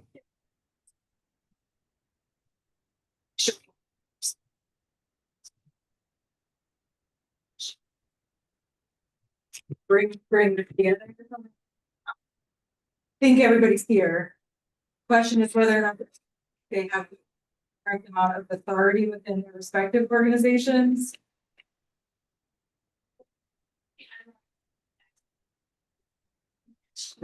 Can you repeat what Maya said? Because she completely didn't come through for me.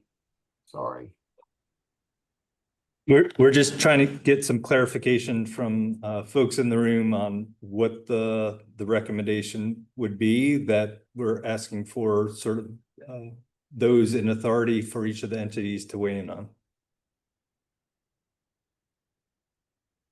There's some conversation in the room that whatever recommendation is formulated needs sort of additional approval depending on the entity that's represented today.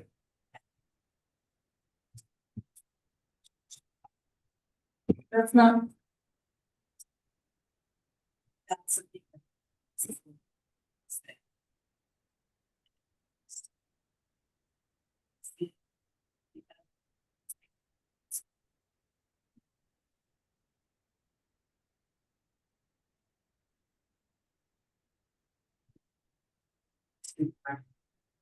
This action.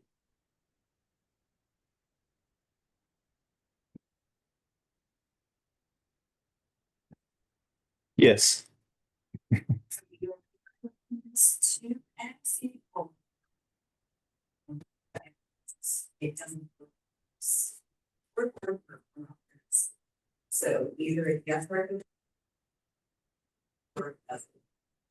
Right. Correct. And the full consortium was not comfortable with making the decision without sort of the old Tampa Bay working group weighing in on this decision because it affects the entities represented in this room and online.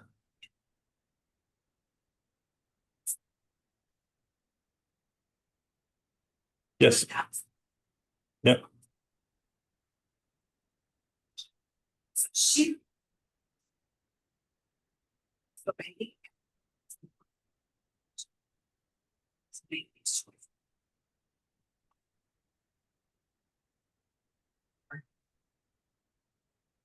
No, not everyone in the sort.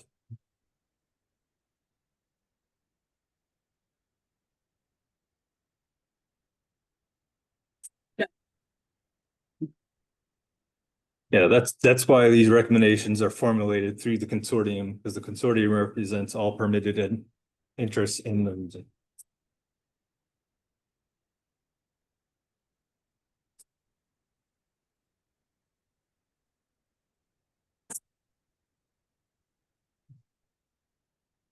Yeah, again, if what I have up on the screen, if that's not an acceptable recommendation, we kind of want to hear what the acceptable recommendation is. And what I heard was sort of those two paths. One sort of aligns with what's on the screen. The other is we wait and see what happens over till 2030.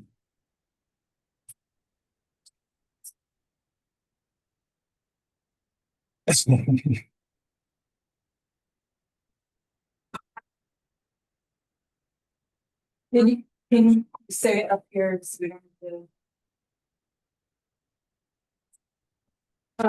Just to see where we are, I guess, but I make a motion for the recommended action as proposed by the Tampa Bay Estuary.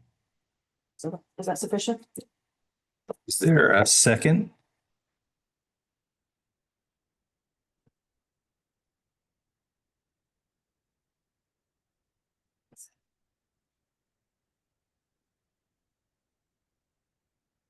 Hearing no seconds, then the motion dies.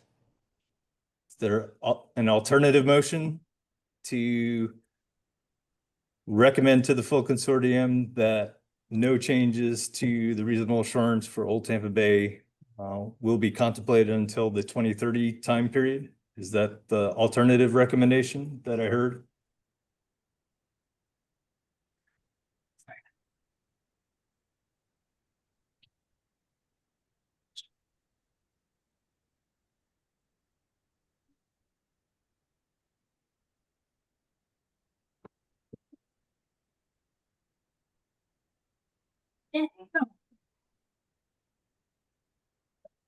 Again, take a look at the next year. You haven't even started playing yet, I'm not. Yeah, I just want to again try to clarify the process. Initially, when we did the 2022 The 2022 RA update, what we committed to the department on behalf of the consortium was to complete the assimilative capacity assessment and to propose the path forward in 2024. So that project took longer than we expected, right? And now building consensus with the group is taking longer than expected. So we're already a year past what we have committed to the department in our reasonable assurance plan. Given where we are in the cycle overall, we have the only thing that really has changed today, and you, Heather, you were kind of mentioning, is that we're saying, okay, we can accomplish this without changing the numeric nutrient criteria. We're just going to be putting forward this alternative assessment. And we're saying it's not really worth doing an addendum at this point. We might as well just wrap it up into the 2027 RA because we'll be doing that. So we've delayed and we've made it not a change to the numeric nutrient criteria. That's what we're proposing here in this recommended action. So I have, like, you're kind of, like, we're already delaying quite a bit by putting it in the 2027 reasonable assurance plan. I'm not sure how that's going to be received by the department. I expect that they will weigh in on that piece of it. So I think that, like, some kind of, nobody's going to tell you what you need to do. If you've done that, if you're in that position, then your reasonable assurance plan isn't working and you're getting into a compliance situation with the department as it is, right? The whole point of the reasonable assurance plan is that you're telling the department what you're going to be doing to make sure that this bay segment is attaining the water quality standards that are met. And so this path is for us to chart together. It's fine if you don't.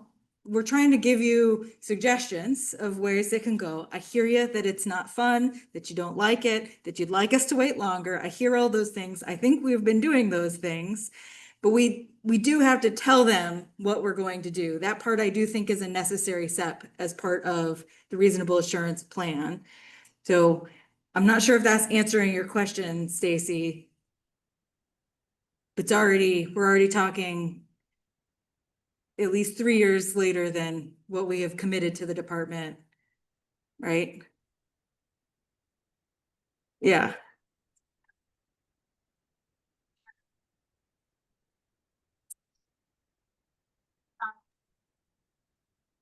I still believe we need to do an actual TMDL for this bay segment. Do others agree with Jeff? I don't know how else to say that. That probably might ultimately be more painful. It would provide a timeline to get some of these projects everybody's talking about in the queue and properly funded. But you guys, it's a nice compromise, but the confidence intervals do not suggest we are really doing a whole lot for the bay. We're still going to be out of compliance. I mean, you can't change the stormwater inputs overnight.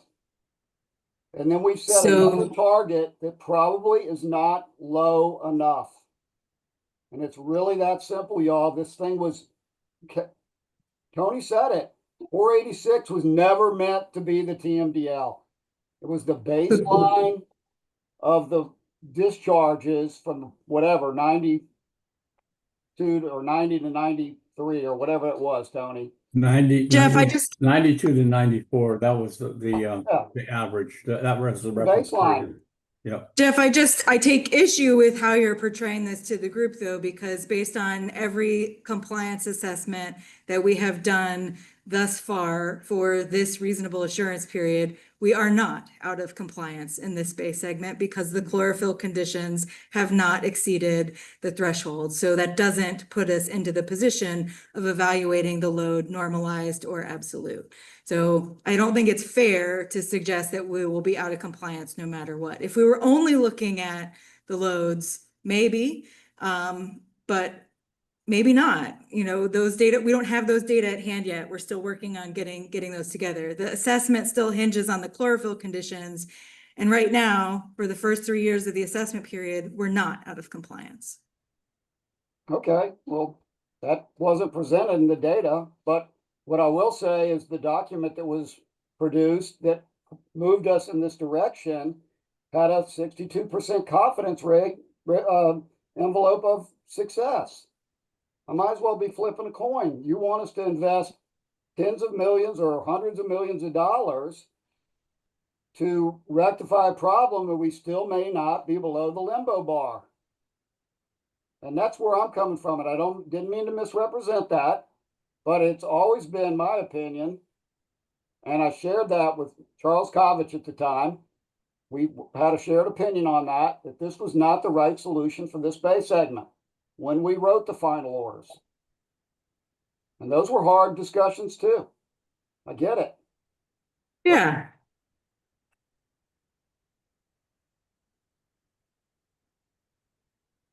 So you're saying that if we were to remove the normalization, that the MS4s are in compliance? Say that again, Jeff. I said, you're saying that if we remove the normalizations, the data shows that they're in compliance with their loads. No, that's not what we're saying. We're saying with regards to the chlorofluoride conditions that have been experienced since 2022, the new RA implementation. So if what my statements got misinterpreted, I apologize. But my recollection of the data reviewed heavily during my tenure at DP was that in the absence of normalization, all the MS4s would have been out of compliance. And I believe, Tony, that's largely why we went to normalization, because none of the bay segments could meet without that. You're right. I'm not arguing the chlorophyll stuff, you guys. I'm not arguing that. I know how bad it looks. I've seen our red light description without question. But when you look at your peak loads, for example, on this, they all true up to rainfall. They're all rainfall driven, y'all. The point sources don't waver very little with rainfall because most of them have public access reuse behind them. They're flat on that load. Yeah, and I don't think we're disagreeing with you, I'm Jeff. just clarifying where I was coming from, Ed. I'm sorry that it came across the wrong way. I didn't mean for that, Maya. I did not mean to suggest that. I'm just saying that when I went through this process collectively with everybody and I was sitting where Kevin was, the absence of reevaluating the TMDL or applying the hydrologic normalization, we would have been out of compliance in every bay segment. So now we're stepping back and saying, oh, sort of like a hybrid of we want to apply the load on a 5-year rolling annual average or 5-year rolling average, sorry. And I think, and abandon the normalization. And I'm still not convinced, and maybe that is the way to go. It just seems like we end up putting all the MS4s out of compliance. And are we doing that unnecessarily? And I will caveat all that with, I don't have anything to do with MS4s. So I'm trying to be to me, my statement is pretty much unbiased. My point sources are 100% in compliance, or way below their limits, actually. I believe. Adam Wood, please correct me in real time if I'm wrong. So I'm not sure what we're achieving here. Maybe that's what I'm missing. Yeah, I think to kind of address some of that, I think when we approach the question of developing allocations for each of the bay segments and this hydrologic normalization method came to be, it was to resolve that disconnect with meeting chlorophyll A conditions while not meeting the absolute loads. We're now in the situation where it's flip-flopped, right? We're now not necessarily meeting those chlorophyll A conditions consistently in Old Tampa Bay. And we're we're skirting meeting the absolute load. If you look at the graph, there's some years where we're actually meeting the absolute load. There's some years that we're well above it. And you're totally right that a lot of that's driven by hydrologic conditions and rainfall that vary a whole bunch from year to year. I think the delta that we're suggesting is needed to bring this base segment back in line is sort of consistent with that absolute load condition rather than a normalized load condition. And that's, there could be arguments made on whether or not the basis for that red dotted line is correct, but I think that is another sort of tactic to employ if the motion and what you discussed earlier is sort of the motion on the floor of, do we want to reevaluate the TMDL for Old Tampa Bay? That's a different sort of question than sort of the RA compliance assessment and documentation that we need to provide to the department. But if that's the direction and motivation in the room, I mean, certainly can help support that in the future if that's the question at hand. It's just a matter, does that get us in any different place of knowing that we probably need to reduce nitrogen loads to some extent? And that extent right now, over the next 5 years, we think an interim step would probably be get it closer to 486 tons per year. That would probably be good for the bay. And that's where we're kind of at with sort of the recommendation. How do we move past this now? Yeah.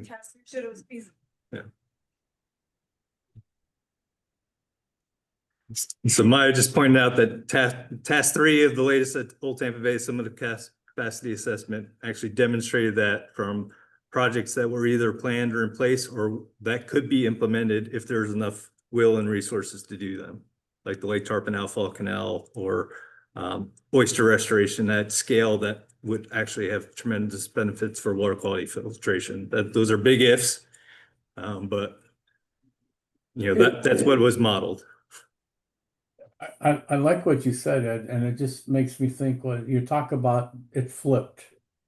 So the question is, what may have caused it to flip?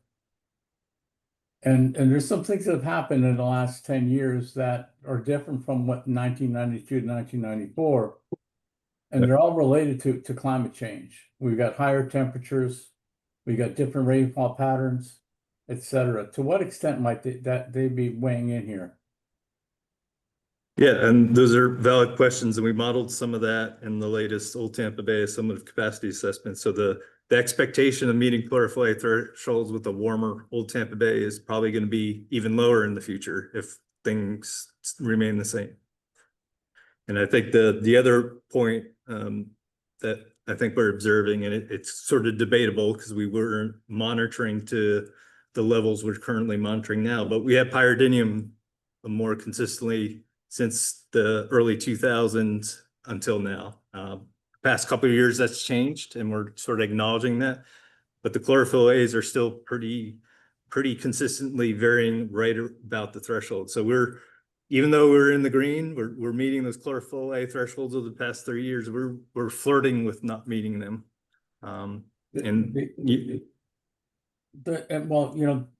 Just thinking back again, it's difficult to tell someone, for example, an MS4 permit holder that hasn't had a change in really populations, haven't, not getting bigger, not a whole lot more building have gone on, but not meeting their allocation simply because it rained a lot.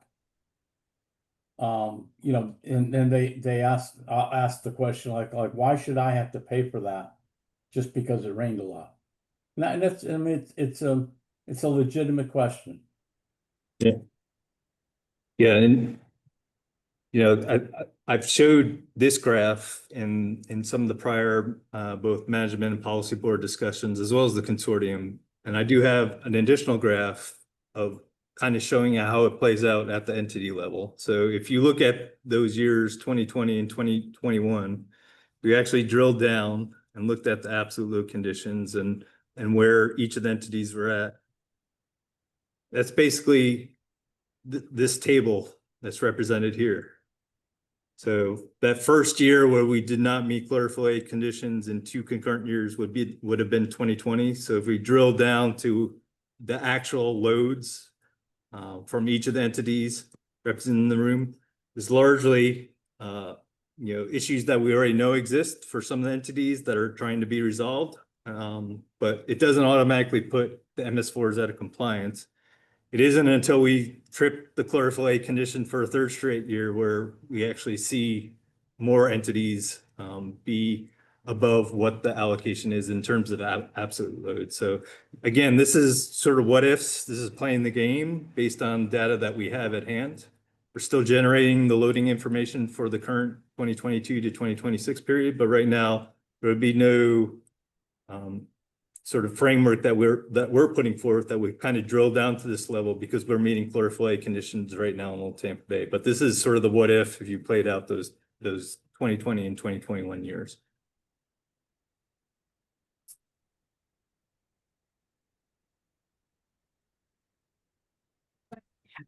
But also recognizing that what we're talking about here is the total allocation, for example, for. Oh, hold on a second, Tony.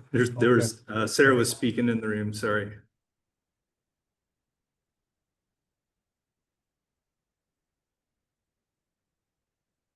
So because, like, as part of the RA that we have, because we were 3 years out of compliance, we have to do something. We have to say, we're going to change something, we're going to do something. So if that's not, if the recommendation isn't what we're going to do, we have to come back with something still.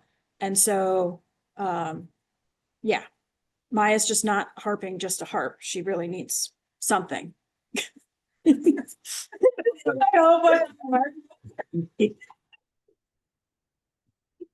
So yeah, that's the reason why we had this meeting, right? Is we're trying to come up with a path forward for Old Tampa Bay. The recommendation on the floor, there was no second, so now we're trying to search for what that recommendation is. I heard from Jeff, and just to kind of mirror what has been said thus far, is that he thought that the actual 486 federally recognized TMDL isn't appropriate, so there could potentially be another assessment to look at what the appropriate TMDL conditions should be. Are there other recommendations, or is there seconds to that recommendation to put forth to the consortium? How does the group want to move forward in this decision-making process?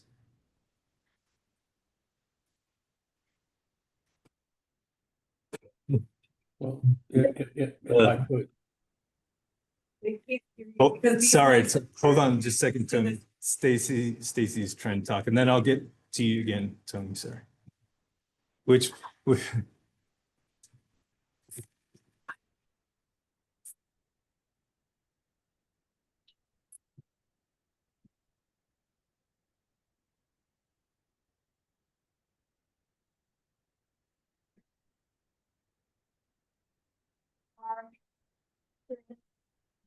that might get us to this inspection. I mean, isn't that all required for REM? Why do we have to stay assessing things? Again, I just don't understand why would the different assessment for the projects with projects. So isn't that all that was needed? The REM should show we do have plans to do more. I don't know if you guys heard that statement from Stacy. It's basically saying that the reasonable assurance plan, we would be presenting projects already in this reasonable assurance plan update, and that would be sort of the demonstration of reasonable assurance to the department moving forward over the next 5-year period. Tony, I know you were wanting to say something. Did you want to say that now?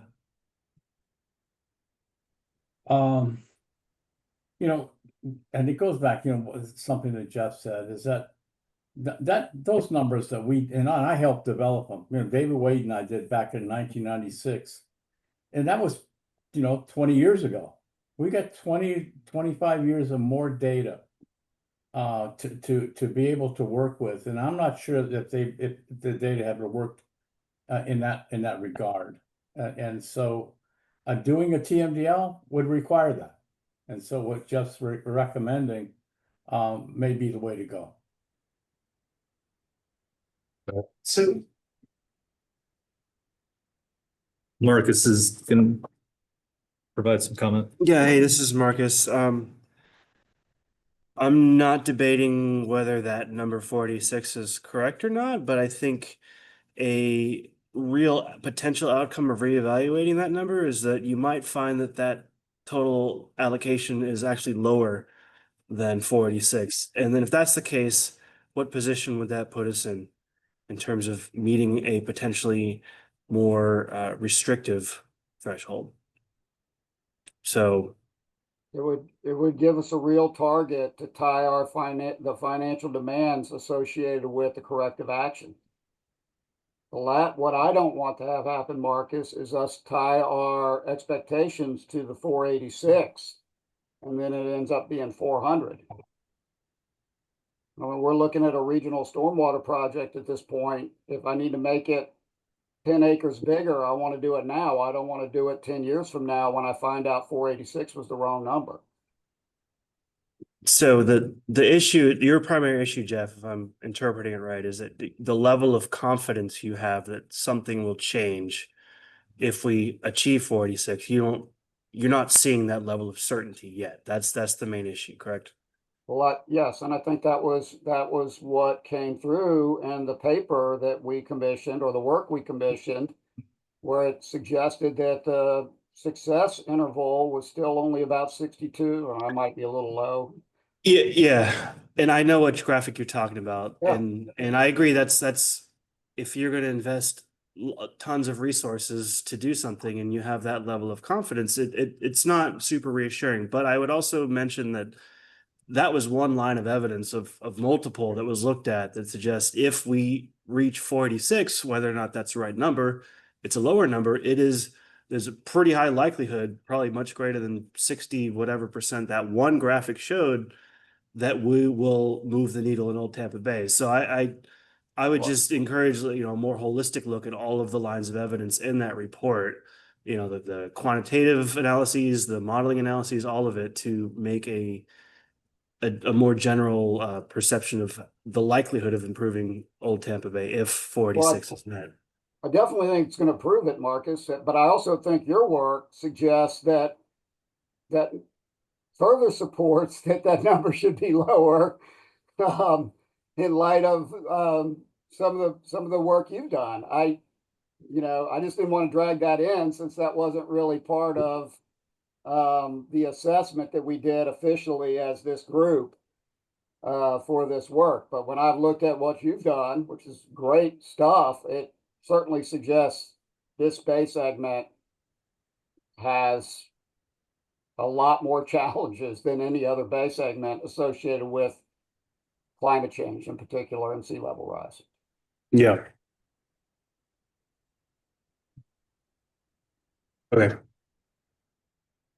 Stacey, I just wanted to circle back. I think part of your question is one that is actionable. We could pose a question in a decision memo for clarification back to the department and to EPA about whether or not the projects listed in the Task 3 report would be sufficient in terms of documenting and demonstrating reasonable assurance. I think that's a helpful suggestion.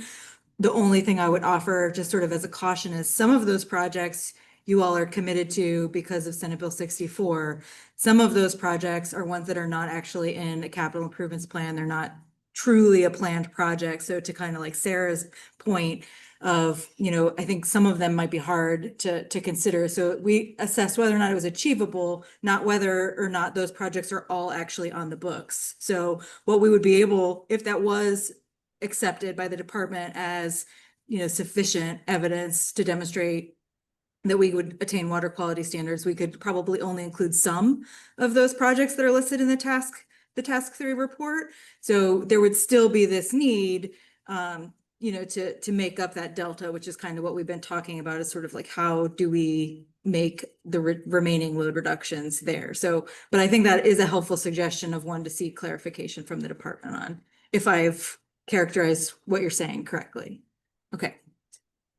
I do recommend everyone should be talking with their attorneys, and to that end, Kevin, has Kenny Hammond looked at any of this? Not yet, but I mean, I would definitely relay it and talk to Ken Weaver and our new director, Lawrence Flynn. Mm-hmm. Yep, there's a lot of people to talk about with this thing and yep. And if I could just chime in 1 minute here, because Absolutely. just so the discussion that Jeff raised about TMDL for this segment is not likely, because I was playing this out in my head and it's like, okay, actually the old Tampa Bay segment is on the verified list for chlorophyll A because of the corrected chlorophyll A data that's used, whereas the RAP reporting is on uncorrected, and soon we'll see a change with that. But then second, it is not likely that a TMDL would be done for this area anyways. And most likely the department would come back and say, well, there's a reasonable assurance plan. We would recommend that the RAP do exactly what's happening, evaluate the disseminant capacity. If a new target is needed for the receiving water, that should be worked through the RAP process to revise the water quality standard for, TN, TP, chlorophyll A, whatever. All roads would kind of circle back to the exact thing we're here now talking about. It's not going to be a TMDL. That's what I meant too, Kevin. I didn't mean I just meant we need to reassess the assimilative capacity, not start all over. I'm not suggesting we start all over. Yeah, I just wanted to clear it up because I appreciate that for sure. Some things I said I feel like will be in writing, but I just know the answer because it is a do loop, and just to chime in again on what Stacy and Sarah were saying, it's very common that we see if we put something on the verified list, it helps to support the need for projects. If we, put something in category 4E because of projects, that's helping a local government gain funding to do projects. And so the same thing, we're trying to get the driver to do action. So the action is get money to do the thing you need to do. And I know that it is what everybody wants. And we understand that getting funding and then implementing takes time. And that is, you got to get on like Maya mentioned, you got to get on the capital improvements budget to get something in place. And that takes time.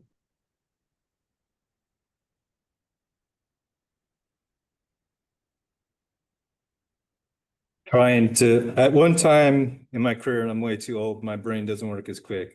Was able to do these things on the fly, but I'm trying to craft together a recommendation that I'm posing to the full group based on where we're at in the conversation, what we heard. And it's formulated around what Stacy just mentioned and Maya reiterated.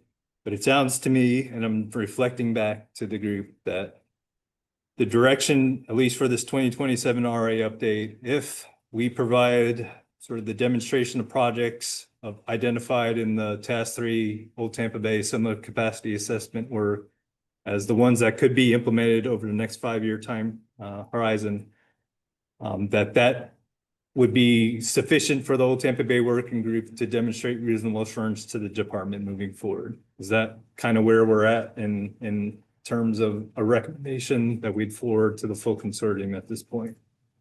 I know the words on the screen probably aren't capturing all that, but I'm trying to work on that.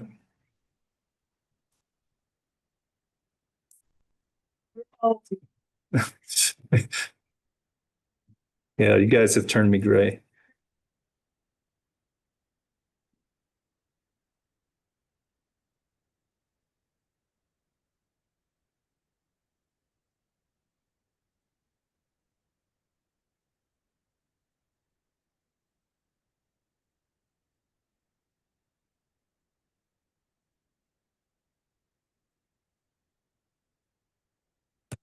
So it doesn't make sense.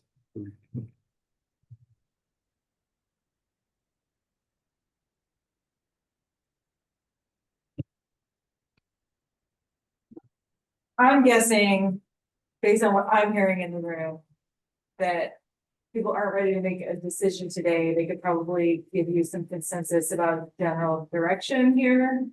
But I think what I was hearing, at least from Stacy, is that we're gonna run it up the chain and then come back. Have this party again.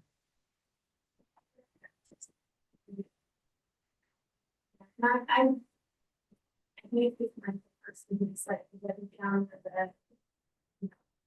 It's not all to put down, but that I have to, I want to. Really do this. So the discussion in the room is, well, we're at the point where each of the representatives take this information back to their approval authority. And then we reconvene again to kind of hash out what the final recommendation ought to be. Is there any dissent on that path forward?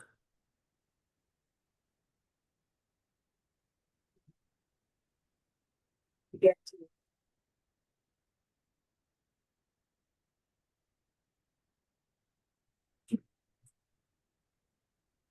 So the question that was asked, is there additional information that we could provide through the estuary program to the working group that would aid in your discussions with your approval authority at each of your entities?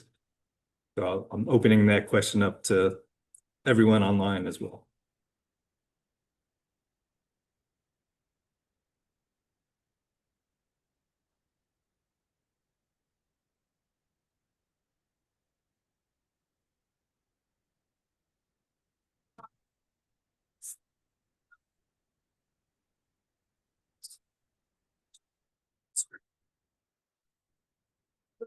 Support those projects.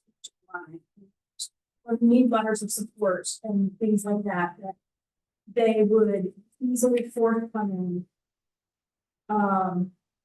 Because to be able to do those projects in that, you know, coming up, we need the support of the whole.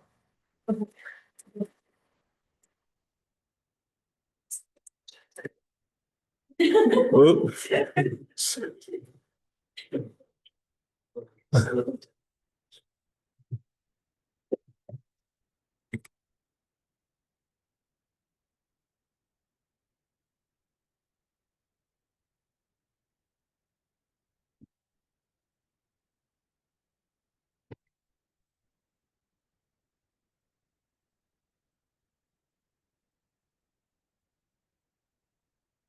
So the discussion was to further support what projects have been identified thus far. It would be requested of the Old Tampa Bay Working Group to the full consortium that their full support or letters of support in the future for those identified projects would not be a sort of a big barrier that the full consortium would support those projects in the future.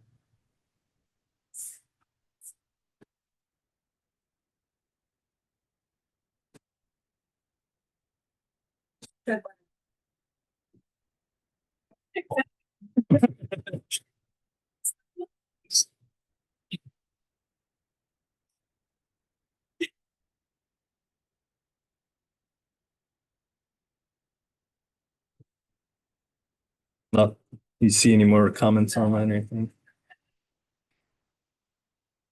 So I think the next steps, we'll kind of create a little meeting summary and forward this back out to the group and then try to identify a new opportunity to kind of formalize the working group recommendation to the full consortium. And hopefully we could do that.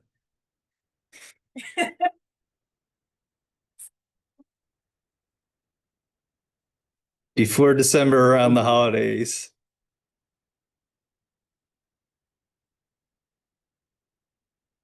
I think.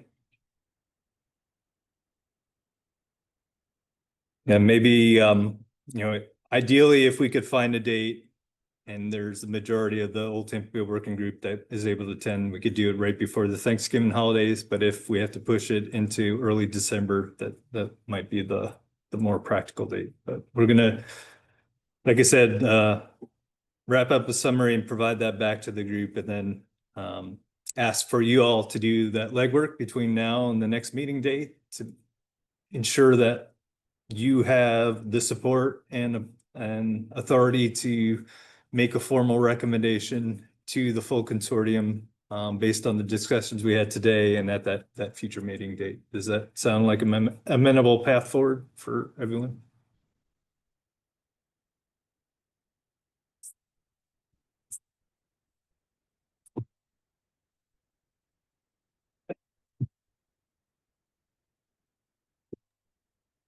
Yes, I think it's very reasonable. Yes. So there's a request in the room to go back to this slide, and there's a question coming.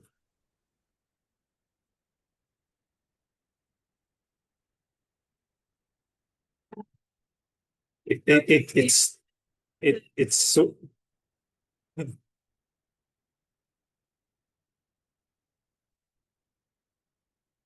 Yeah, it's.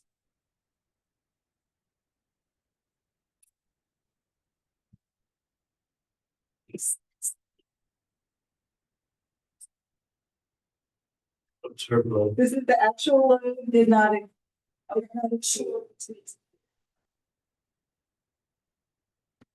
Yeah, and this is not looking at a 5-year rolling average. That'd be sort of another thing to consider under a framework of assessment of whether or not the entity's 5-year rolling average would be meeting their allocation at that point. This is just looking at.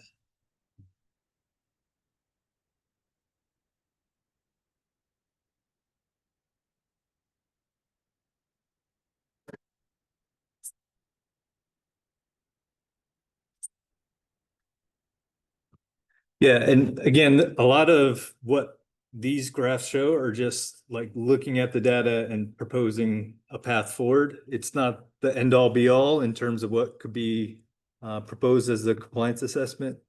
Your question around, the question is, just to reiterate, of what these graphs are actually saying in terms of compliance for each of the individual entities. And again, this is work that we've done internally without feedback from the group. This graph is showing a 5-year rolling average based on the dots. And if the question was, what would a % reduction need to be for each of the entities? I think at that point, you would look at the delta of that red dot versus the red dotted line. That's the % reduction that those entities not meeting their allocations would probably have to meet, which is in those years is fairly small compared to other years.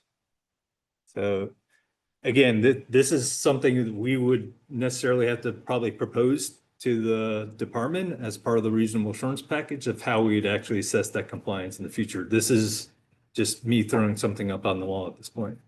And I do think, Heather, that what you're proposing is certainly a plausible path forward for the consortium, but it is not the current path of the consortium, where we have been sort of agnostic as to the % load reduction, as connected to your allocation. And so, I hear you, and I want to acknowledge to the room that we've heard that the group would have to consider if that's, a path forward you'd like to specify in a future reasonable assurance document. We would need to get consensus in the form of a decision memo that everyone agreed to those kinds of conditions, because we have not been that prescriptive in terms of how we approach load reductions.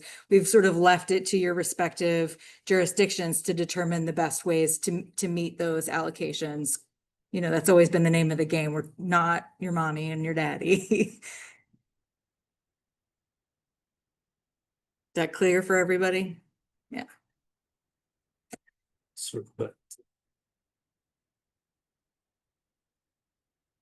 Go for it. So we were just trying to address some questions in the room, but I think I started to hear that there was agreement on the path forward of providing a summary back to the group of what we discussed today, and then trying to find a date probably right before the Thanksgiving holiday or right after to reconvene after you had sufficient time to meet with your individual entities' appropriate approval authority, and then formulate a final recommendation from the Old Tampa Bay Working Group to the full consortium at that later meeting date. If there's no other comment, I think we understand. Yep. Come on. Start over. Okay. Oh yeah. Yep.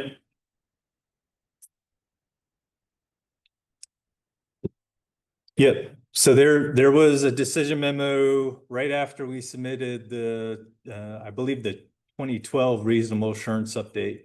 Right after we developed allocations to understand how the process of the consortium making decisions moving forward would ensue. So that decision memo number 25 identify, the funding totals from each of the entities to develop the regional assurance plan, and then the voting protocol based on the funders.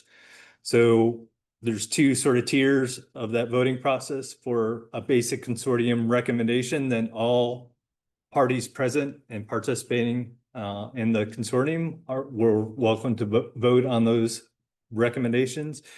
If there is a final consortium action that we were proposing to the department, in a lot of cases, that would manifest into the reasonable assurance plan, then the funding protocol that we voted on and approved would only be allowed for those that actually contributed to the reasonable assurance plan development. And each entity would only get one vote each.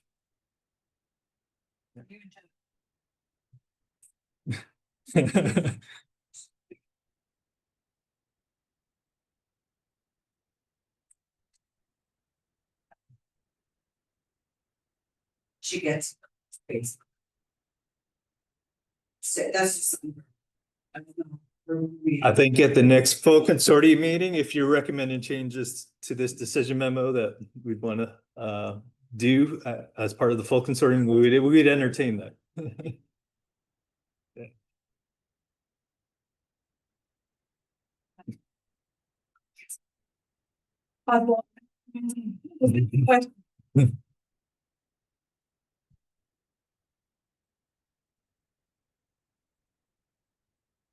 All right. Did we do it, at least for today?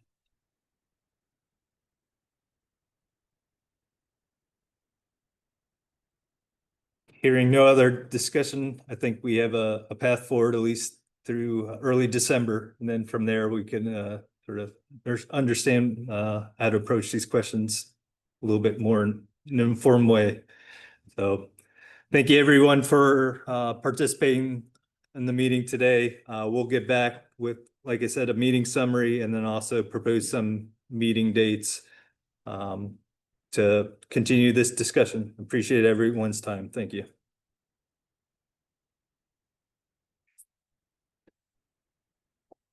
Oh, yeah. But I think that's the good call.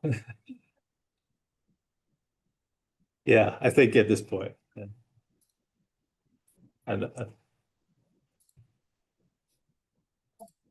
No. so The recorded the town meeting today. It was essentially that.